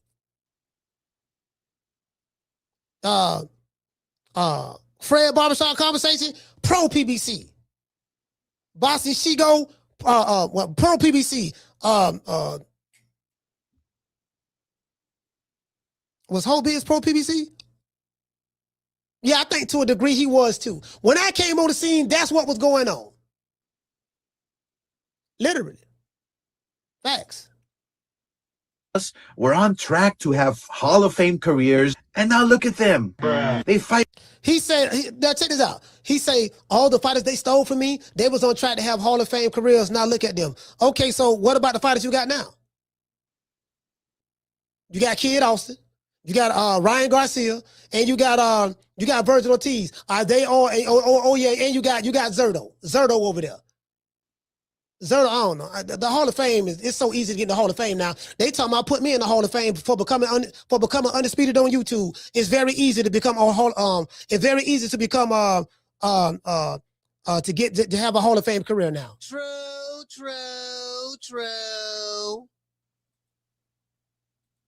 Yeah, I'm telling the truth, bro. That's what was here, bro. It was pro PBC. If you wasn't down with the PBC, but you was getting attacked. Shout out to the real McCoy. Hey, okay. Dropping that quarter of a dub. We say digital shootouts, coach. That's what was here. They didn't think that I would still be here. I'm still standing. I'm still here. They didn't think I was gonna still be here. You know what I mean? I was bodying these niggas. I bodied every last one of them. It was just me by myself, just little old me. I had a shovel and I had a ditch. A shovel and I was digging ditches. I was toe tagging the body bag, literally. Digitally, of course. But this what you said last year, Oscar. Matter of fact, this was So 10 years ago, almost to the day, I had several. This was a comment that was left a year ago. All these comments was from a year ago, as y'all can see right here. This what you said 1 year ago. Now you in love. traders in my office. My company, Golden Boy Promotions, built all the top PBC fighters, including Errol Spence, Deontay Wilder, the Charlo brothers, Danny Garcia, Abner Mares, Leo Santa Cruz, the list goes on. But these disloyal douches in my office waited for my fighters' So 10 years ago, almost to the day,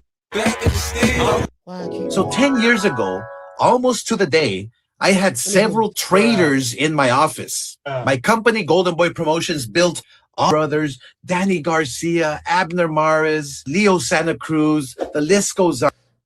Do you notice the biggest names that was a part of the PBC roster all came from Golden Boy? Errol Spence was a Golden Boy fighter. The biggest names they had came from Golden Boy.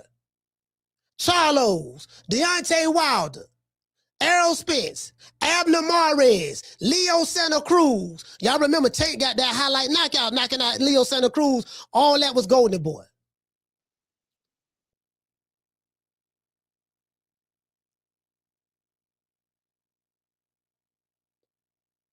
Damian say Fred Barbershop Conversation was pro PBC, but had just switched up. He switched up because they took his press credentials.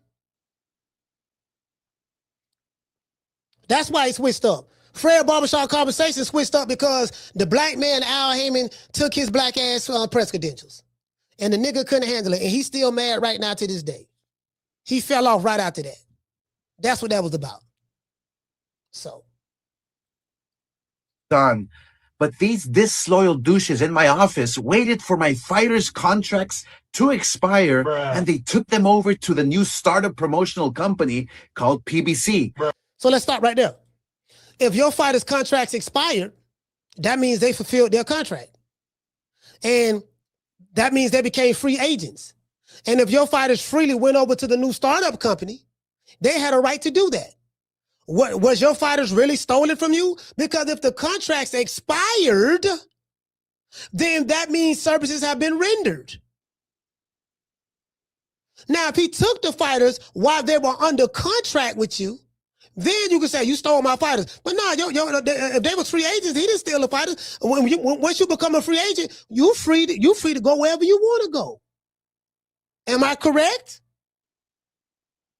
You just said when the fighters' contracts expired, they stole my fighters. Well, sir, if the fighters' contract expired, they are no longer your fighters anymore. They are free agents. You dig? True. Hey, man, we just got to call a spade a spade. Them niggas over there going to butt ducking. That's the conclusion. Vergil Ortiz, the son, and the pappy, they scared.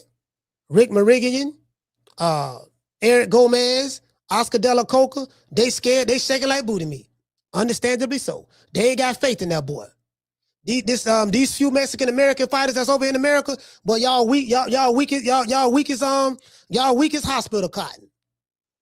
Outside of Vergil, outside of Boots, outside of David Benavidez and Bam. That and maybe I'm not sure yet. Maybe the Vargas brother. I'm watching them very closely. Maybe them, but that shit shaking like booty meat. True.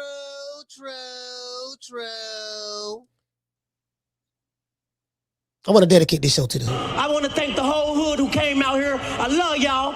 I did this for the hood. Y'all know I beat that boy.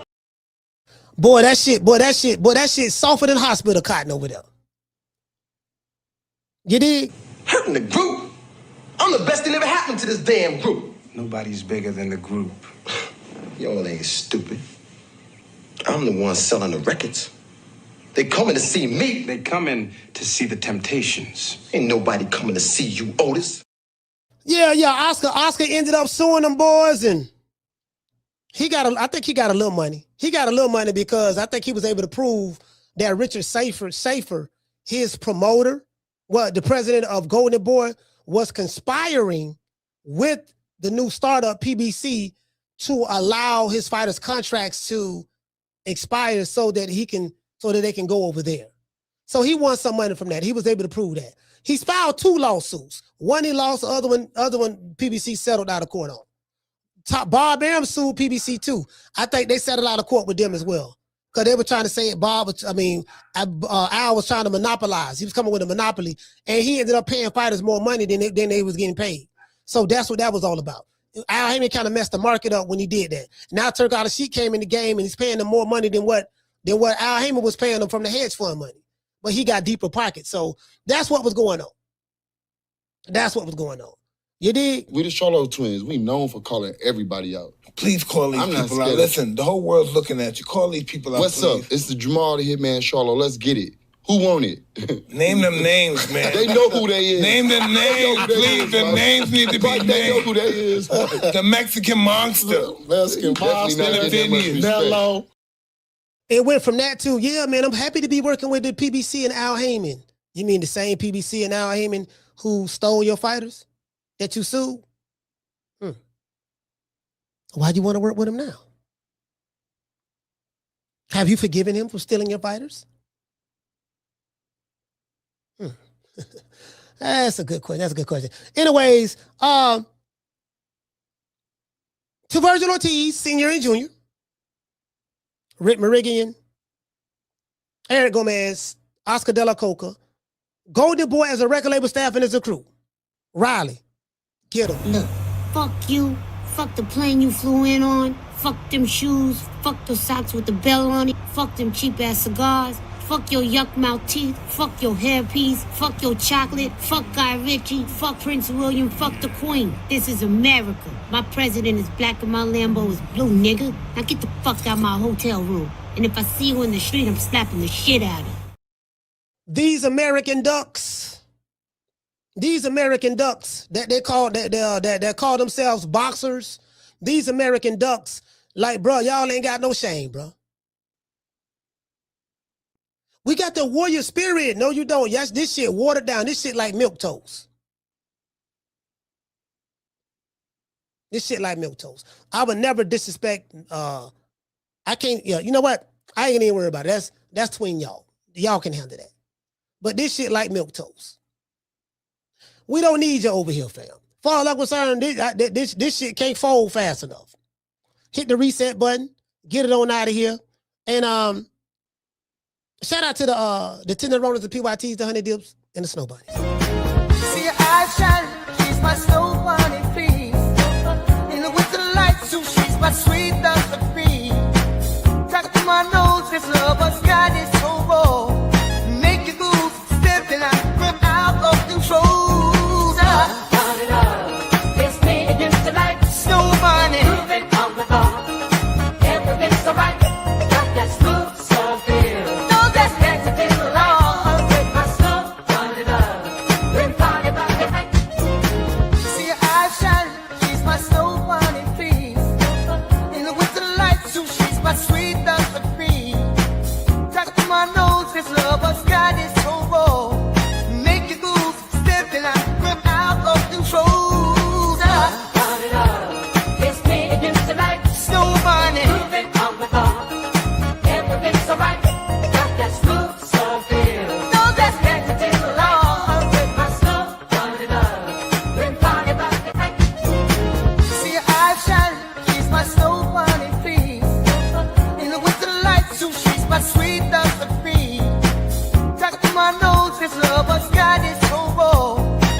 Yeah, man, I'm like, I'm just more disappointed than anything because I was a fan of Vergil Ortiz. Like I really liked the kid. I thought, you know what I mean. I thought he really wanted to smoke. Man, this man a coward. This man a coward just like the rest of these motherfuckers. I don't want to hear that Mexican warrior shit no more. You ain't Mexican. You American. You don't even speak Spanish. You's a watered down Mexican. You get what I'm saying? Like that shit right there, man. Your daddy a coward.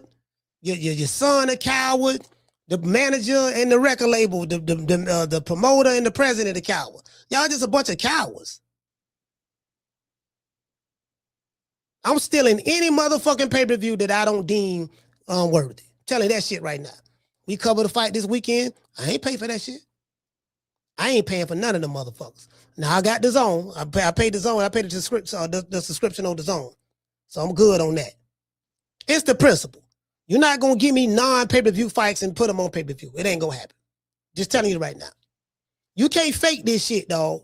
You can use smoke and mirrors for so long.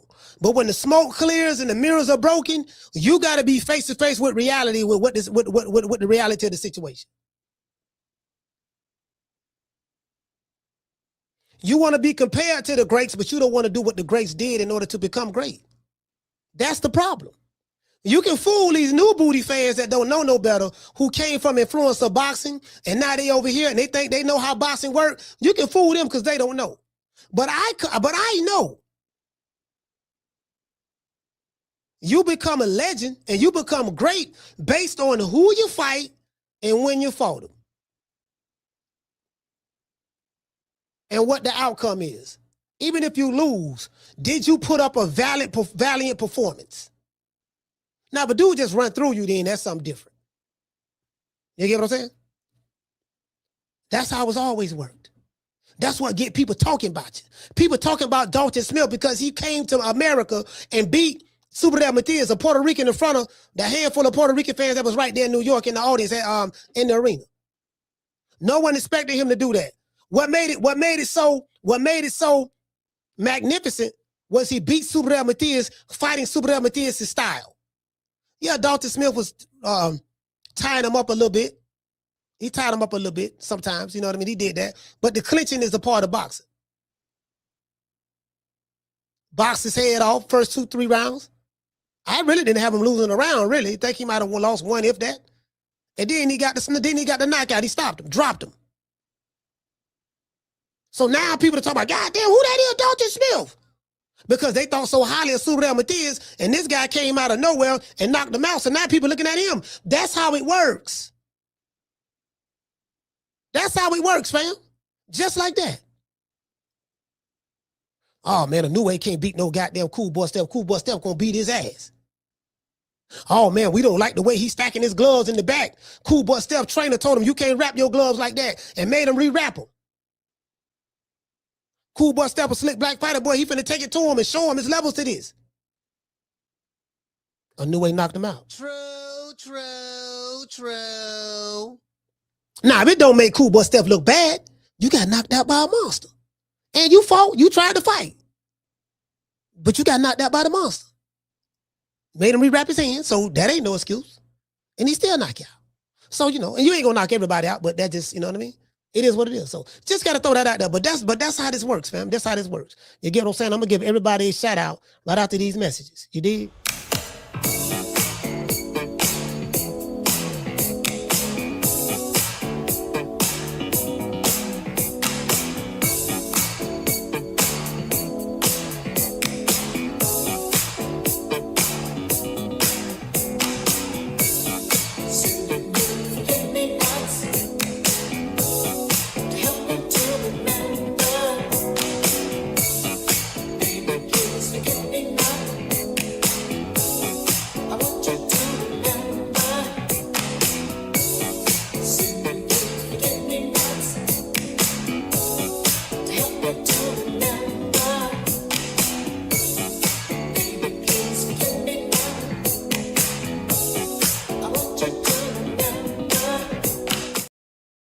Hey, man, shout out to Ramon for dropping that. Bam, dub on your boy. Cash out. Super chat received. Ramon say Oscar Hoya. Lord have mercy. Boy, I'm trying to tell. Boy, tell me you're scared without telling me you're scared. Shout out to the one, Mr. Ham. Shout cool hands. J-Rock from DC. Shout out to Hollow Davis. The lovely summer in November. Shout out to La Jessica. Shout out to Aquila. Who else we got, man? We got Cooking with Sir Senior. Marta King Boxing. Schoolo, what's going on, brother? Who else we got, man? We got J-Rock from DC. We got Chris Legg. Cooking with Sir Senior. Who else we got? We got Marta King, Chris Legg. Shout out to Clinton. Let's see. Shout out to the lovely Miss Steph. Let's see. We got Marta King Boxing. Shout out to the Boxing Don. We have the lovely Miss Connie. Shout out to Miss Sheila, both from Houston and California. Let's see. Who else we got, man? Shout out to the Cardenas. Shout out to that 90s chick. Shout out to Wakila. Let's see, who else we got, man? We got Miss Sheila. Shout out to the Natural. Shout out to Brian. Yep. Let's see what we got. Shout out to Damien. Baltimore stand up. Let's see. Yeah, I ain't gonna sit here and lie to you, man. It ain't, I just say, nigga, right now, we ain't holding back no punches. Shout out to the Demi coach. Shout out to the real McCoy. Coach Ron. Let's see. Yeah, we ain't holding no punches back. Shout out to Corey from Miami. Yeah, nigga, cokehead. Nigga, you got caught slipping. You was so busy snorting coke. Shout out to my brother, Mr. Tomato Can. You was so busy snorting coke. Now you mad that he stole my fighters. What if they was free agents? They wasn't your fighters.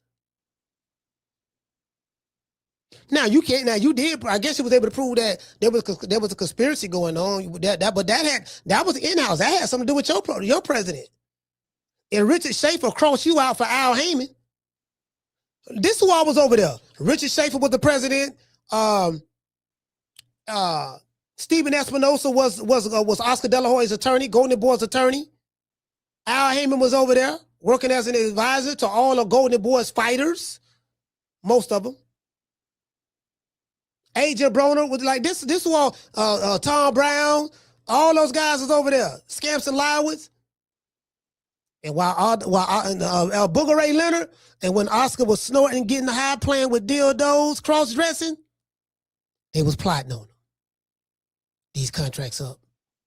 I just got this money from these good white folks from Waddell and Reed. I'm finna start a new company called Premier Boxing Champions. And I need some fighters. Don't worry about it, Al. We got a bunch of fighters over here. Their contracts expiring. You already been managing them. You know the contracts because they got management contracts with you. You made sure you locked them down. So when their contracts expire, Oscar's in rehab. And when he come out of rehab, all the fighters are going to be gone. That's what happened. Shout out to Al Haymon. Let's thank Al Haymon for crossing Oscar De La Hoya. Well, I guess I gotta be like everybody else and thank Al Haymon. Shout out to Keisha. I see you guys tomorrow. My motto, don't meet me there, beat me there. Peace. Man, I'm out of here, bro. Let's go. Man, I'm out of here, bro. Let's go.